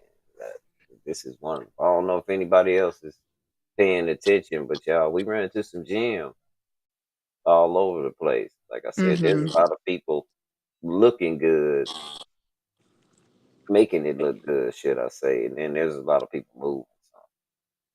But I just found her very, and she was quick to reach out. Like I think we did a show together. So hmm and I was like, oh, well, she reached out kind of fast. Like I said, I've been planning different interviews and stuff with people because I'm trying to get good at it. I think this is my line. You I get what can I'm plug saying? some of my artists into you too, and they can come on. Like I definitely can provide Like you some people if you need some referrals. that would be completely dope. And I don't have anything. That's why, like I said, that's why I ain't paying for Ustream or nothing right now. I hmm just think this is my Outlet. avenue. I Yeah. don't see why we should travel and have to pay that much of a bill. Now, I do get it in the business aspect. Like when people have these big studios and people are traveling to go talk face to face, I do get it because you can write It's a all that write off. off too. I mean, if you're doing it on the Yeah, business account, I yeah, mean, I mean, to me, like even the wealth building company has a travel, like a wholesale travel package part to it.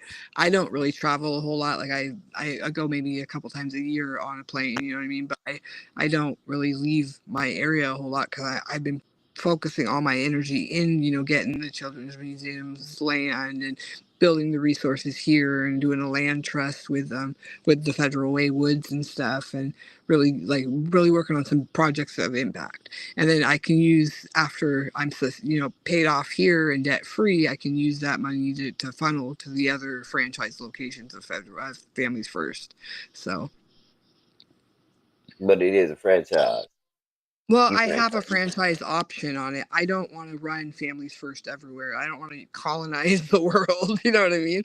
I want to I want to motivate and educate and and mentor other people to. And there's already a lot of Families First organizations like that spell it different ways. Like Fam First of the Bay is Marshawn Lynch, and then there's Family First in Renton, Washington, where the Seahawks perform, where they practice, and that's Doug Baldwin. And then there's all sorts of other ones, but even actually the government, they came out with like a Family First or some type of a during COVID they like literally released a program or a campaign and called it Family First. And my friend called me, he's like, is this you? I was like, no, I'm not on that level yet. I mean, I do want to do my own government and make all the systematic changes come into play and everything, but I mean, I'm kind of even a That's what terrorist at this point. that's what But I heard when you said make. Were you making a state within the state of Washington, or did you I just want want to make Washington to be I want to sovereign? make I want to make Washington AD a sovereign nation movement to pay off the land and pay off all the houses and put solar panels on them and do all that. Like I literally had a meeting the other day with some investors about buying jumbo loans of houses, which is 100 like houses or whatever at a time, and then you renovate them, flip them, and put like my program is I'll put families in there for a sustainability program, have them rent from me for 2 or 3 years, and then they pay in, every month, whatever the cost may be. I mean, out here, really, I mean, I'd probably do like 2,000 a month just because like that's a doable mortgage, but like, or a rent or whatever, but it's not like exploiting them, you know what I mean? But the other part of that is I give a portion of the money at the very end back to them for a down payment on their own house to make them sustainable, build their own help, their own like financial, um, their Would you own. sell them? Would you sell them that house? Would you put them in the position of like, No, because I want to accumulate those houses so I don't have to keep. Because I mean, at a nonprofit, you can buy houses at 80% of the cost. There's like laws and like tax breaks and stuff for them to do that. And I forget what it's called. There's like literally like a like RCW or whatever that they can use to do it. And someone was schooling me on it that I worked with a couple of years ago, and he's like, "Yeah, you just have to do it under this clause or whatever, and they give it to you 80% of the cost." But I mean, even when you're buying that many houses at a time, you get an amazing like. I don't know if you know that's kind of what happened, but when Washington Mutual went out of business, Washington Federal bought up all of their loans at Jumbo Loan, and then they didn't even really know who owned what. So like a lot of people lost their houses during that time and didn't even know who they were losing their house to. They just got foreclosed on and kicked out. Even some of them had their houses and were making the and payments. they were They making a just payment? yeah, some of them were. I mean, it's a huge, and I think there's lawsuits that are going to come forward in the next couple of years to correct some of that. Because I mean, there are a lot of people that were like, "Hey, we paid," you know what I mean? But it was just such a bad time because they were literally like, even my mortgages got sold a bunch of times. Like I went um, from own it mortgage to new res mortgage, and it's just like it's just like it's sad. Like, and people like a lot of families were impacted in a really negative way. So So the wait a minute. government. This company went belly up, and nobody reached out to say, "I own your mortgage now." Aren't they obligated to do that? Well, when the mortgage is well, I'm sure someone said it, but they kept selling the debt. You know what I mean? Because no one really wanted that debt on their back. So when the mortgage companies went belly up, like Merit Financial was the big one here in Seattle. The first house that I bought was in 2006, and I was 22, and I literally went and I did a credit repair company. Like I went to this mortgage company and they said they'd fix my credit for me because I actually got in trouble for some check cashing stuff when I was a teenager because like I had these local guys like write checks on my account and I gave them the money. I didn't keep any of the money, but like they were like, "Oh, I don't have an account and I need to cash this check or whatever. My kids need diapers. I got to pay my mortgage or my rent and my phone bill and all this." I was like, "Okay." And I was naive, you know what I mean? I didn't really know that like check cashing was even thing or check fraud was even a thing back then, you know what I mean? So like I cashed the checks and gave them the checks, and then like they came back a couple months later, but I literally had like a lot of money saved up because I'd been working since I was 14. So I lost like $12,000 of my wealth, like when I was a teenager, because they took that out of my bank, and then they also put me in debt like $4,000 or like $5,000. So like I literally couldn't even get a bank account. Like when I was like 18 or whatever, I couldn't even get a bank account because I had that on my record. I had cash checks in my bank and BCU too, which it was it was Washington Mutual and BCU were the two banks that I cashed them on. And I had no idea. Like I literally like had to talk to the security of the bank and everything, and they didn't like prosecute me or anything, but they held me responsible because they paid that money out to me. But there was a whole like it was on the news about them doing it and everything. Like there were other people that they had done it to and everything. So like a lot of the other people got out of it. With me, because Washington Mutual went out of business, they kind of forgave all that when I did the credit repair. They lifted it from my credit, and they kind of erased all that history from it. And then my credit score went up a lot. I didn't even have a job when I bought my first house. I literally like provided pay stubs and had verification or whatever through other means, and they got my taxes and saw that and everything, and they were like, okay, we'll do it. And then I was working with Merit Financial. The guy that was working at Merit Financial, when it went under, stole my file and went to another mortgage company. And he called me like a couple weeks later and was like, oh, I went out of business, but we still have you here, we can still get you a loan. And they put me in this horrible loan. It was 100%, it was an 80-20 split. So they put like 246 of my mortgage, 246,000 of my mortgage was on an 80% loan, and I was paying like 3% or something on that. And then my second mortgage, which was like 60 or something thousand, I don't remember exactly the numbers, but it wasn't very much, but it was a smaller amount on the mortgage. But they gave me like an 11.75% interest rate, which is like unheard of. Like I was paying like 610 a month on my second mortgage, and out of that like 600 of it was going to interest. I was making like $10 payments towards it, you know what I mean? It was stupid, but I mean, it really was predatory lending if you really get into it. Like there's no reason why they should have done that to me, but I didn't have any really other options to go through because I wasn't, I didn't even have a job, and I'm applying for mortgage loans. So it was interesting. Like I learned a lot buying the house that young, and then I did a more modification like probably like 15 years ago or whatever. So now I'm at a 5% interest rate on my mortgage, and I only owe 150,000. But yeah, it was definitely a learning curve. It was different. Yeah, it was different. It was special. Yeah, that just sounds horrendous. Yeah, Yeah. they definitely, and the reason why I laugh so hard is I can understand because I had a car loan like that when I was Car young. loans are like 20-30% sometimes for new cars, and it's like you're Yeah, never gonna get it off. Like you go upside down, and then you crash the car, and then you're owed out. Like hopefully you have gap insurance, you know what I mean, and like all yeah, that. Like just like there's a lot that you learn from dealing with the banks and stuff. But even my mortgage, I mean, I've paid already like for the last 20 years that I've had it, I've been paying 2,000 a month for the last 20 years. So that's a lot of money that I've paid towards something that, I mean, it's only a portion of it that's been paid off. So I've only paid off right. half of my mortgage so far, and it's been 20 years. That's why I really need to get like the liquid available funds just to be able to pay cash for things, because when you do pay cash, it really speaks volumes. So That's the best way to go. yeah. Outright. Yeah, Hmm. outright. And that's where I'm at. No, that's Hmm. where I'm trying to quit at with enough liquid to just Yeah. even be sustainable to go wherever I want to go. It doesn't Hmm. matter. Yeah. That's the mission. You get what I'm saying? I do. It's my vision too. Like I want to go and take my kids around the world and like do like YouTube videos in Paris, at like Disney Paris, and go to the pyramids and take them to the Jesus Cristo in Brazil, and like just like take them everywhere. You know what I mean? Show them everything. So my kids are really ready to be the new leaders. How old are they?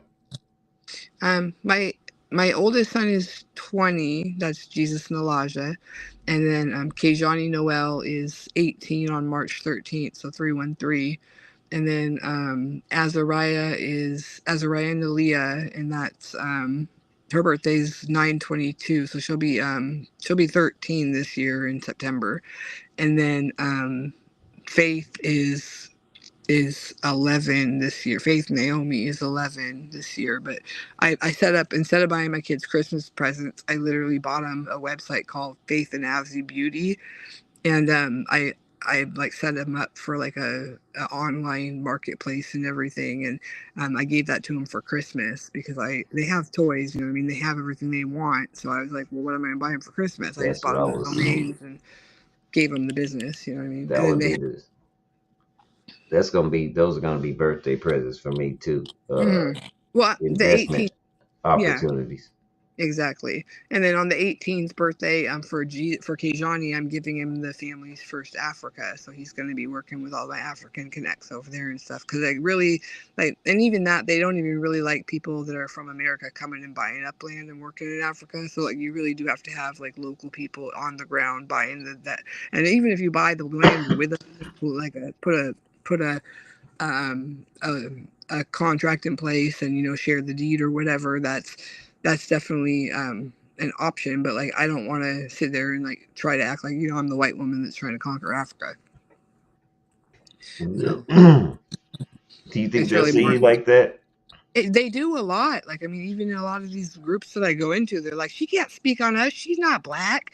She just likes, you know, dick or whatever. You know what I mean? Just because you got a black man in you doesn't mean that makes you black and all this. And like, I know my history. Like, I could tell you where my family is black. You know what I mean? Like, everyone's black if you really get down to it. Like, I mean, the African Americans that were around the world came from Africa too. They just, you know, took a little bit of time. I mean, Manassas was a great conqueror. You know what I mean? They had Yeah. the means to do it.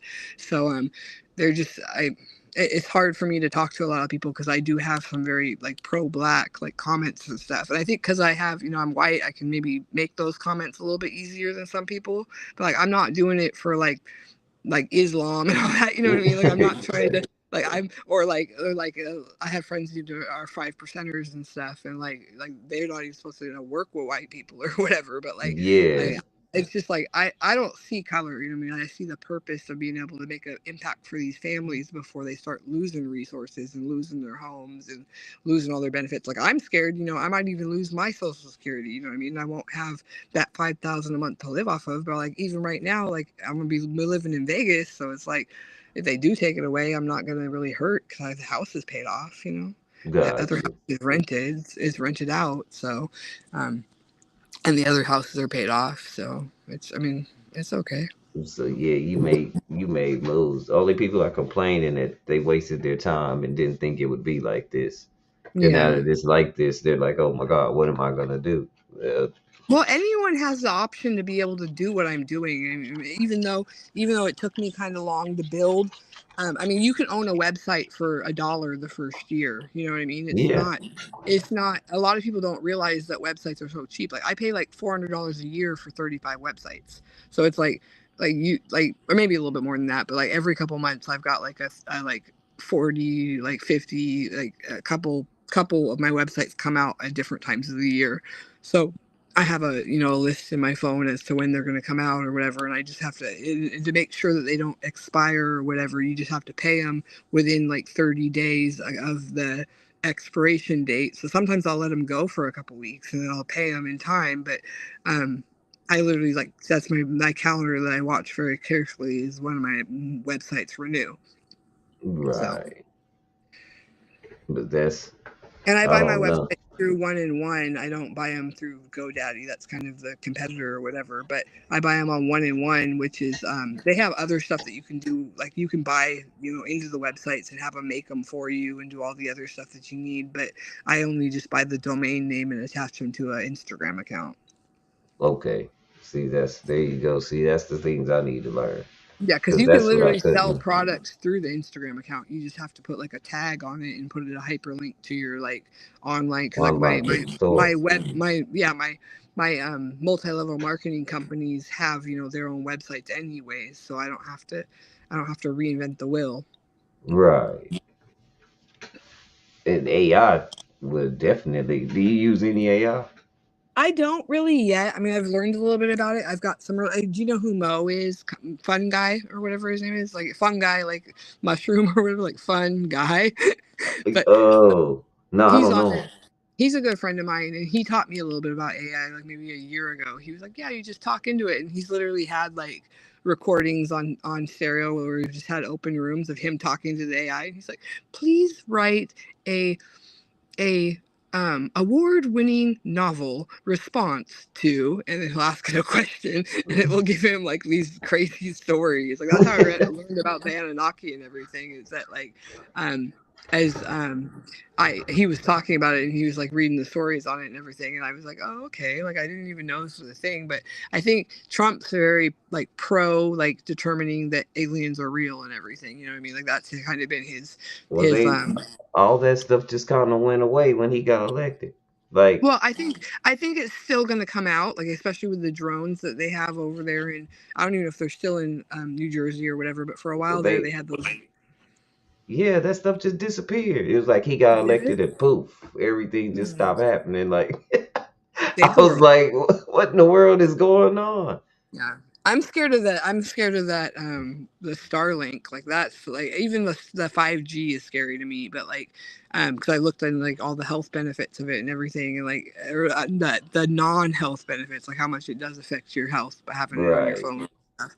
But like, I really believe that I need to make moves and work in these communities and network with people that are going to be kind of building again. Even though I've worked with Elon Musk on other projects, like I wouldn't condone the amount of like and even with like media and everything, like obviously there's like the subliminal messages and like mind control of what they're feeding us, you know what I mean? But I'm always a big supporter of like doing your own research and watching international news and talking to people in some of these places, because like I just talked to somebody in Gaza the other day and they're like he's killing children and women, and like I'm like I know, like that's what the American way is to go into these countries, bomb them, take all their poppies, take all their cocoa, you know what I mean, and make it into pharmaceuticals. And it's Wait a just second. Wait. Are you implying that during the 1800s, the American industrial complex happened to have a major opium trade and that's what fueled the American economy? No. through the Tell me pharmaceuticals it's and not so. we opened the portal. Say it's not so. That's Nubs. Whatever we That's a good do, dude. Nubs, Nubs? You should ask questions. Nubs, introduce yourself and tell her what you do. I gotta go get me some coffee and use the Okay. restroom. Okay. Nubs that's a um, really good friend of mine. What up, Nubs? Where you from? I'm from my mother by way of my From a father. woo man? Are you from a woo man? Through the Well, universe? no. It's I'm from my mother, but by way of my father. So Yes, because the sperm makes back life. exactly. Because It's the the culmination. egg just sits there and waits to get implanted. Yes, the egg is hot water, the sperm is the tea bag. You put it together. Well, that's a great combination. You have a Well, good cup of tea. I have seen the light beam that comes from the implantation of the egg. That there's actually a force of light. I have experienced it. I actually, when I got I pregnant, haven't ever seen it.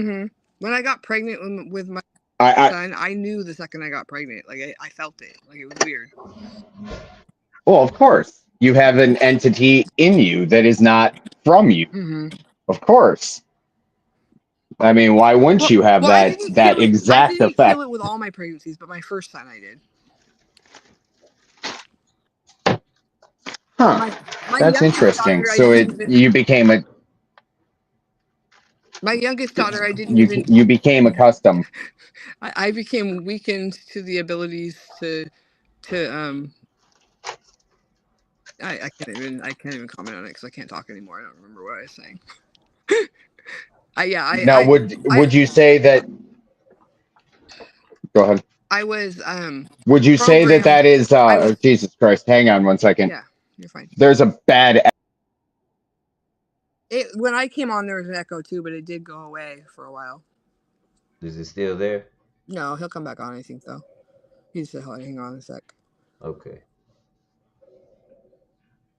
I need to go to Costco. I need some food. I haven't went shopping in like a week and a half. I was gonna say you're not echoing. You're not echoing on my end. Yeah, it's not echoing anymore, but when I came on, there was kind of an echo in the voice. I thought someone else was talking or you were replying. That's why I stopped a couple times. But Oh, okay. Yeah, there was a bad echo when I was what up, just up. Nubs? Why do they What's call you up? Nubs? Oh, I see. You're heavily armored or heavily armed with a middle finger. No, that's my nub. Your nub. I can't see it. Hold on, it's so small. Are you Hold missing on. fingers? Let me make it. I'm Let missing me a little make bit. big. I'm missing a little bit of a finger. Oh, are you disabled because you have a missing finger? It's not because of the missing finger by any means. Sometimes like the big toe is like one of the most expensive like appendages to, Insurance claims. yeah. Yeah, there's a reason. I've And the thumb done some due diligence. You've done No, some what? it's not. I've done some debilitating to my feet, and it's not a good idea. Yeah. I do construction and landscaping in flip flops. Oh, well, that's not a smart idea. It's only not smart once. Did you sacrifice your appendages to the gods? I am God, so. Yeah, me too. Goddess. I'm the white goddess. I've been dubbed that by some of my friends, especially the Black nationalist movement. They always call me and tell me I'm their white goddess. Well, that's kind of weird. I know, it gets really weird. I've distanced myself from a lot That of would their calls for that reason. that would indicate to me that they're really not black nationalists. They just want change, and that's the way that they've decided to make a change. Well, I also talk about how I'm Marilyn Monroe reincarnated because I share her birthday of June 1st. And then I'm also Sarah Bartman reincarnated, if you're familiar with her. I don't know who Sarah Bartman is. I You know. do? Who is that? That's the slave lady that she was really big and had a huge butt and boobs and everything. And they put her in the circus and would literally like put her in a cage and let people look at her and like rape her and do all sorts of other stuff to her. But she's a Black history icon. Oh, But Lord. with Black history, you also always need to remember, and this good man here will attest, that history that we read is not history that happened. I know. That's why I want to take my kids to the actual like pyramids and research, the hieroglyphs. Where's the biggest pyramids? Where's the biggest pyramids? They were in America before they were ruined. They weren't ruined. They were intentionally destroyed. Okay. It's called Manifest Destiny. Okay. So what happened is, if you don't mind, You're fine. You're fine. long time ago, in about 1492 in the spring, Oh yeah, 1492. the Inquisition hit Spain. But before that, the Inquisition wasn't killing just Jews. It wasn't killing just Muslims. It was killing anybody that had an understanding of reality, of what it really is. Right. And so when the Moorish Empire fell in Spain, then you had the Christian Empire that came about as of Ferdinand and Elizabeth. Yeah. And there's a story where it talks about how Elizabeth sold her jewels to fund the exploration into the New World. The problem with that is she didn't have the jewels, she had the Jews. Well, the ruby slippers were actually gold, and they sold the ruby Silver. slippers to be able to. Sorry, silver. I meant to say silver. I slipped. The Rothschilds weren't allegedly the Rothschilds were not happy with it. Yeah. Yes, and they stopped the bankers of the East from taking the farmland of the farmers in the West, like the Scarecrow. And there's actually a Business Insider. It's on my channels too, but a Business Insider like 3-minute video about it, and it's really interesting. But I'm in the Emerald City. The whole story of the Wizard of Oz is the Wizard of Ounce, and it was the Yeah, that's free takeover from the silver gold movement. standard. Yeah, it was the The gold free. and silver standard, and that's why the Rothschilds, or to me, that would make most sense as to why they would be upset, because the ruby slippers don't give that metaphor. The Right. gold slippers, now that's a metaphor worth looking at. Wait a second, it's gold, silver, or it's gold walkways, and you slip on silver. Now Golden that's Road, kind of so economic. Yellow brick road lined with gold bricks and silver slippers that they literally, like, they took the weight of the slippers and used the value of them to be able to, like, if you look at the weight of Bitcoin That's a for the dollar. actual investor, yes, if you look at the Bitcoin coins and the actual, like, weight of the coin Wait. for Yep. the original investors, which is usually most people that like Bitcoin or like cryptocurrencies do have collector's coins. And I actually am getting ready to release my own family's first collector's coins with hip hop icons on them. But Well, why wouldn't you do it instead of hip hop icons? Why wouldn't you do it with family icons, like people in your family that have accomplished great things? Otherwise, you're just giving the power away. I could do that too, but the hip hop coins are probably going to be a little more marketable to the people that aren't awoke of the whole era. You know what I mean? Like, I have my own. Well, you have silver and you have gold. Yes, and I have definitely created my own coin. Like, I have the hip hop coins that I do. The other side of the coin has a family's first USA symbol on it, which is, I stayed up for 3 weeks straight, like 4 or 5 years ago, and I wrote all my movie sponsors on my walls with Sharpie, and I literally, like, went like crazy. I had my roommate who is she used to be a stripper, but she's like a gypsy from the Aztec tribe, and she, like, was egging me on the whole time. She's like, write this, write that. She's like, that's perfect. And we literally, like, wrote the pyramids that were, like, the network marketing companies taking over ACN, which was like the ACN already is a network marketing company, but, like, taking over the utility companies and taking over, like, power that I'm part of. Wait. They can't take over the public utilities. They're public utilities. And in fact, But if you actually learned how the laws are written, you could actually just send that nice little coupon back. Like, there are ways to do that, because the thing about it is let's say a company gets power from a river. Okay. Whose river is it? Hydro power. Whose river is it, though?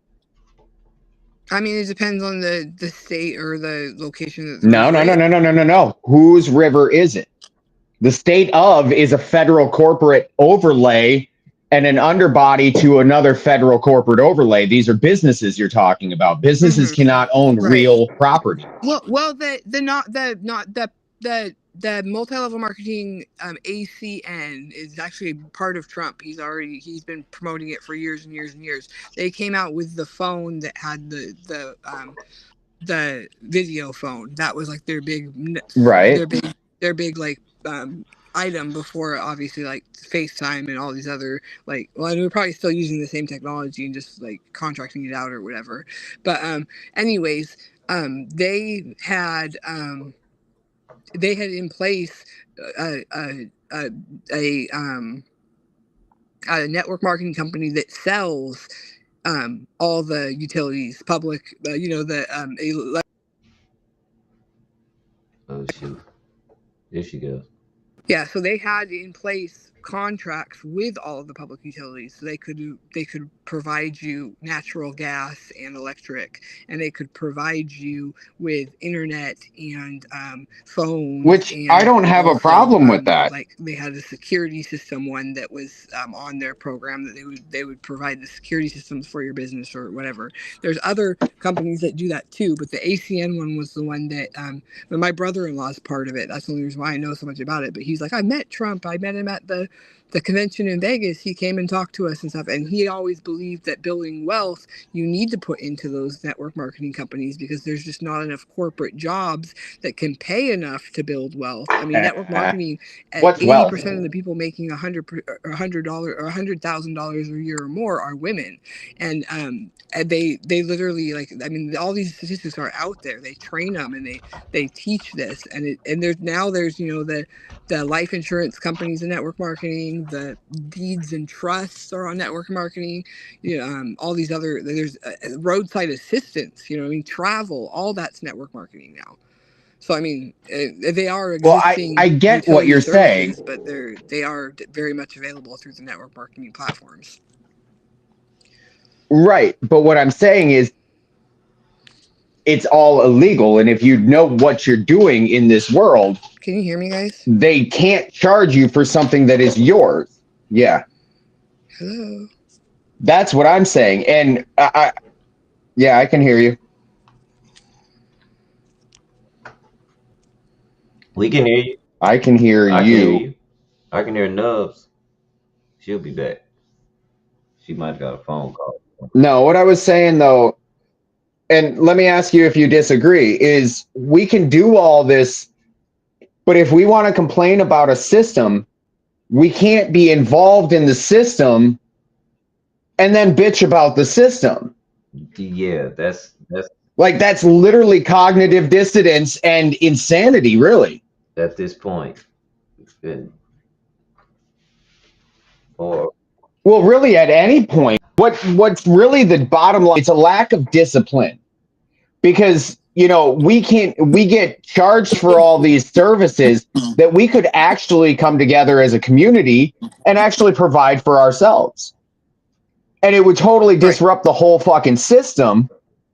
And they wouldn't, like, you want to know how Well, that's history what went? ACN did. What's going on today is I don't know if you. that's who did. I don't know if you looked at ACN, Who what did? but that's what they did. They literally put all of the utilities. I was trying to explain it to you, but I think I was on mute when I was talking. Anyways, they took the public utilities for natural gas and electric, and the cell phone and mobile carriers, and offered that, and they offered internet, and they offered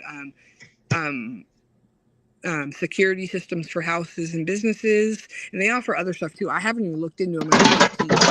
I don't know how much more they've expanded, but they had, like, literally all these programs that all you got to do is sign up under the person that sent you, and they build these crazy network marketing payout pools of referrals, and you get paid. Let me ask you this.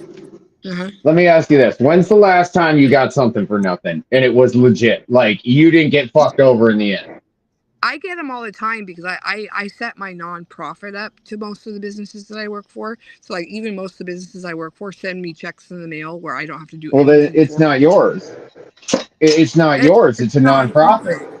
I know I could do it with my name too, but I just don't. I don't want to build my wealth. I'm kind of at a standstill with my wealth because I have $5,000 a month coming in or about that for my disability check, my food stamps, my kids' disability checks, and then my Medicaid or whatever it is, like my medical insurance. But I'm like, literally right now I'm living on my friend's couch and like renting it out for $800 a month because I don't want to have bills. I mean, I'm all about not having bills. I look at it where, if I'm going to look at the grand scheme of a situation, I'm going to look at the whole spectrum of it. Right. And as far as I've seen it, we absolutely have the ability to go out and plant a plant, grow some food, and eat it. And that negates every bit of BlackRock. Right.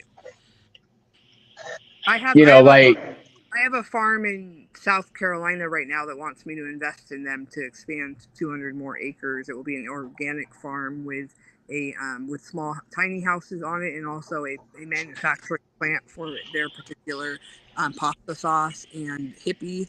It's like I forget, hippie dip, I think they call it. Nubs. But Nubs, there go your avenue right there, brother. we just got to Man, raise I'm like going out to 500. Colorado.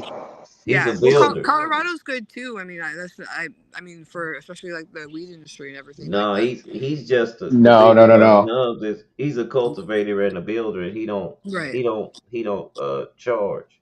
Yeah. Yeah, like my concept. Here's my business. Uh huh. I don't want to be involved in it, so Yeah. I'm gonna go grow something and I'm gonna give it away. Yeah. And Because the thing you gotta about it have the is cost for at least the water and everything to. No, you're just nope. gonna come out of pocket for it. You're a freedom fighter. He don't have Fighter. nothing. I'm He a don't. freedom liver. What do I get to bring with me except for the memory that survives me? Yeah. Do I want to be known as somebody that, oh well, he worked real hard, AT&T really got the best of employee, or do I want to be known as, when I needed something, that guy was available because he was disciplined to be available. Right. That's how I am too. Because everyone always calls me for stuff. I refer it all out, but if they don't, I'm talking on a whole nother level. I'm talking like food. I'm talking about help. I'm talking about building power. I'm talking about the yeah, whole I fucking do all thing. that. I do all that. Like I don't grow not the food asking. myself, but No, that's what I'm talking about. I'm I going to do be work. I growing. work with the agriculture boxes, like the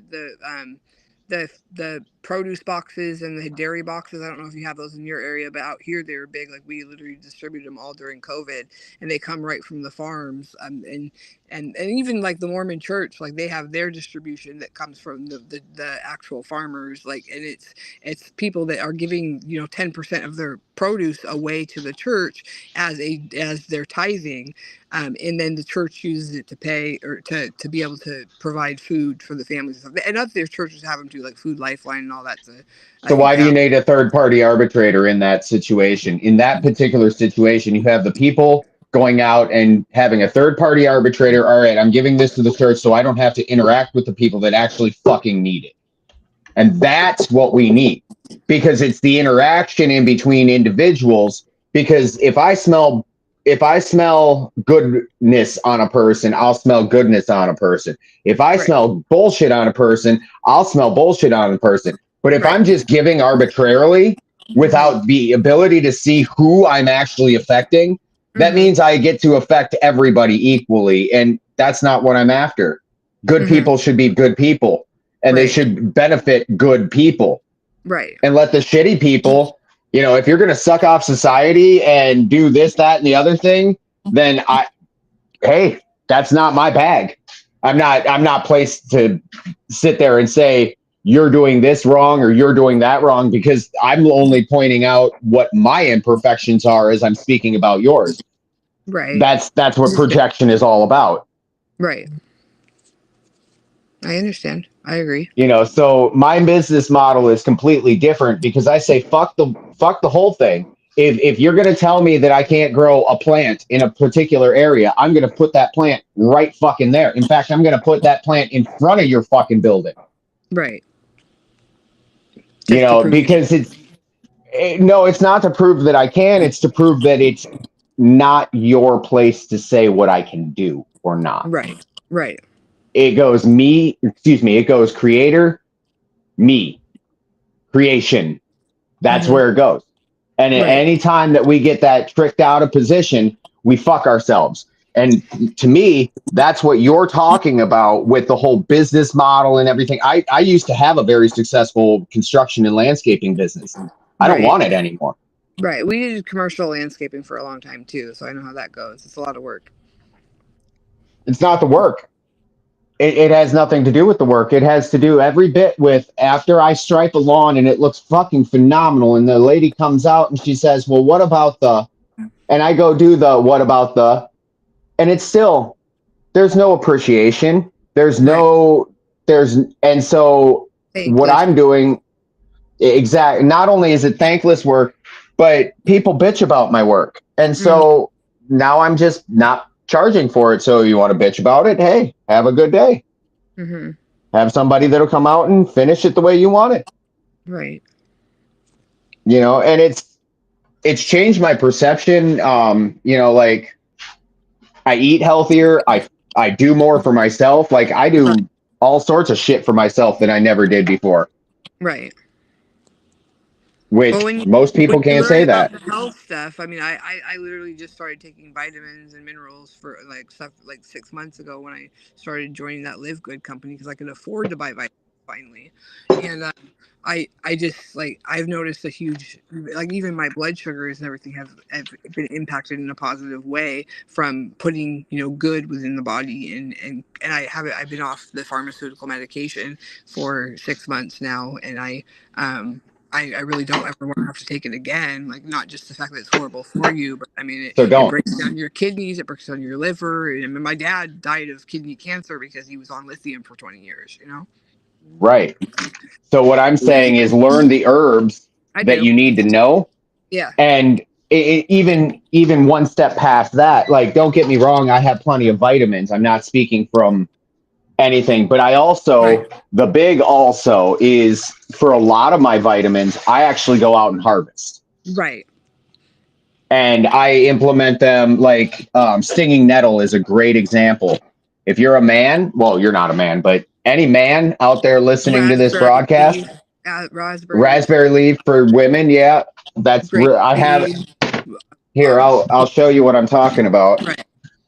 right here, I just don't have right time to available. harvest them all, but I mean, I definitely know. I've been studying under like Dr. Sebi for years, so I know all the cures that he provided and stuff, and like even like aloe vera and like resveratrol is a big one. Like I've been in the health and wellness industry for a long time, so I've definitely ran my And circle. see, don't get me wrong, I'm not looking to diminish or just like, not by any means, but if you hear what you said, you've been in the health and industry or health and wellness industry for a very long time. Mm-hmm. However, you're just now starting to apply what you know. No, I've been applying it for years. Like I mean, with working out. Well, applying in the sense of what you had just said when you said that I just started to Live Good vitamins, but I've always ate healthy, and I used right. to be part of other companies that I ordered from. I could afford the $9.99 vitamins, where I'm not going to order $79 vitamins and feed my whole family $79 vitamins. Like that's out of my price range. I can't. I mean, I don't have the means to do that. But I've been part of other companies that have offered things, and I've ordered their packs as well. I've tried to streamline and especially with the budgeting and everything, I've tried to streamline which companies I even want to be part of because some of them literally will like write you off if you promote other companies. You know what I mean? And that's not where I'm Well, of at. course. I'm trying to promote my nonprofit and use these network marketing as funding tools. Right. And see, I'm on the opposite spectrum of that, and I'm saying fuck the funding, just go do it. I do And it. that's just my mentality. I work it every No, day. I'm not saying that you are not doing it. I'm saying my mentality is that, Right. Right. you You're out know, there gathering and harvesting, and I get it. And that's exactly. like the hippie side of things, live off the earth. You know what I mean? Like I don't really have the means to build a garden in my house. I mean, a small garden I could, but You not in the the kind of city. garden that I only have like I mean, my house is super small anyway. I've got a 1,500 square foot house. A big ass backyard that's got a great big deck and a basketball court on my property. So like my house, You're my talking about nothing but right. space and room. I'm That's what I do for I a living. You're talking about opportunity out the ass. That's why he's laughing his ass off over Well, there. I literally barely even have enough room to have chickens on my property. You know what I mean? Like it's just the way that Hey, my land's set let up. It's if not. you that's what I said. If y'all ever came together and made a Hmm. plan, I Hmm. believe something magical could happen. Cause see, he Well, likes doing that stuff. That's his and thing. I want to put like a koi pond and like I want to harvest like marijuana and put a koi pond in and everything. Like that's my hemp Oh, he probably he instead. But I wish he was in his basement. I wish he was in his basement. If he was in his basement, you would go, hold on, wait a minute. And I want to put my solar panels on my house, but I got to get a new roof first because my roof is literally like 30 years old, so it's like $30,000 to put a roof on. Gotcha. I'd rather reinvest that into the community, make the money in the community, and then pay for the roof. See, that's where the dilemma runs, because what you're saying is admirable, because it's yes. However, if you run out of food, how are you going to give food away? I've had a food pantry because I couponed No, for. no. Listen, it's an analogy. Right. But I If have you run out, partnerships too. I have partnerships with it because I work with like there's a community garden and a senior center right next to my house that literally does like they get off Trader Joe's the food and Safeway's food, and they distribute it. And I work with them too. But basically and they have their community garden that they harvest food from too. But I've done it in years where I've given the food away, but it was usually like during COVID, the agricultural grants were literally buying up the local farm. And I work with the farmers market that every Saturday from May to October, every Saturday has fresh produce from the Eastern Washington, like Yakima, where they grow the peaches and the apricots and the apples and all that and all the other produce. They come and sell it at the farmers market. And because I'm on food stamps, they even have a program that if you swipe your food stamps card, they'll give you twice the amount of vegetables. Like they give you these little tokens that you can redeem, and they give you twice the amount of vegetables. So it's like you can actually make those food stamps go further, and you're getting organic produce from local farmers. that's what's up. Yeah. Like I said, it's not anything. It's just not how I particularly your story and how you're doing it. I understand. choose. Yeah. Right. Well, that's commendable. And when you get to Colorado, I love, maybe when you're out there, I can come visit you and put you in the documentary, The Ounces of Oz, and you can kind of show what you're doing and just to promote how you're doing it and be kind of a visionary of getting people to understand. Because a lot of people don't even know how to grow. You know what I mean? Like it's not really hard to have you have to water it all the time, and especially in hot climates where it will get scorched and killed or whatever if it doesn't get the water. But to actually grow a plant and everything, it's not really that hard. And you can actually buy seeds on food stamps too, seeds and plants. Like I could buy tomato plants. Are you and all serious? that already ready to go. Okay. Those kind of seeds. I thought you were talking about smoke seeds. I'm like, what? No. Well, there's always ways around that too. But I grew up with all the growers of like Northern He's Lights. in Washington State. So, I'm in Seattle, so.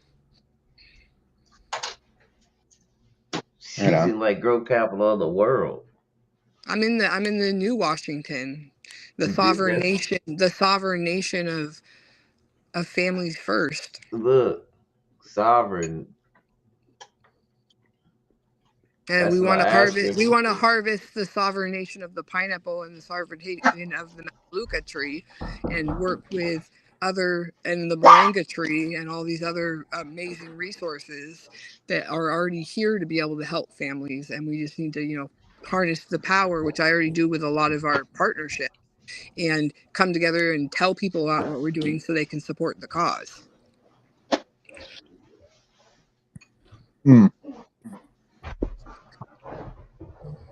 Excuse me, I'm eating.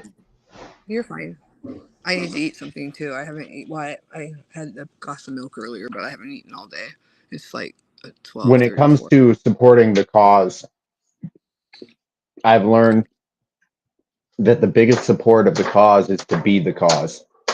Mm-hmm. And what I mean is I live the cause. To be active and in the trenches just as much as you're in the captain's seat.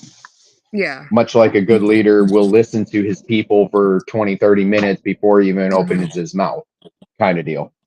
Okay. I'm more one of those people that has interaction conversations. I don't mean to interrupt or anything like that, but with conversating, my conversation skills are definitely like a two-way, like you bump off of each other. It's a dance. That's what I've just learned in my personal style of communicating. I would like to recommend General Tao's chicken sauce on ahi tuna with rice. You Good know combination. what else is really good is the canned tuna from not canned tuna but canned chicken from Costco, and they have this like this, what is it? It's like a like sesame seed oil that you can put on it. Mm. I used to actually give it away because I was a sample lady at Costco for like 6 months a little while ago before I had a stint in the hospital and had to give up that job. But I was literally making it like a couple times a week where I would, you can do mayonnaise on it too, but obviously mayonnaise isn't as healthy or whatever, but it tastes a lot better with the sesame seed oil.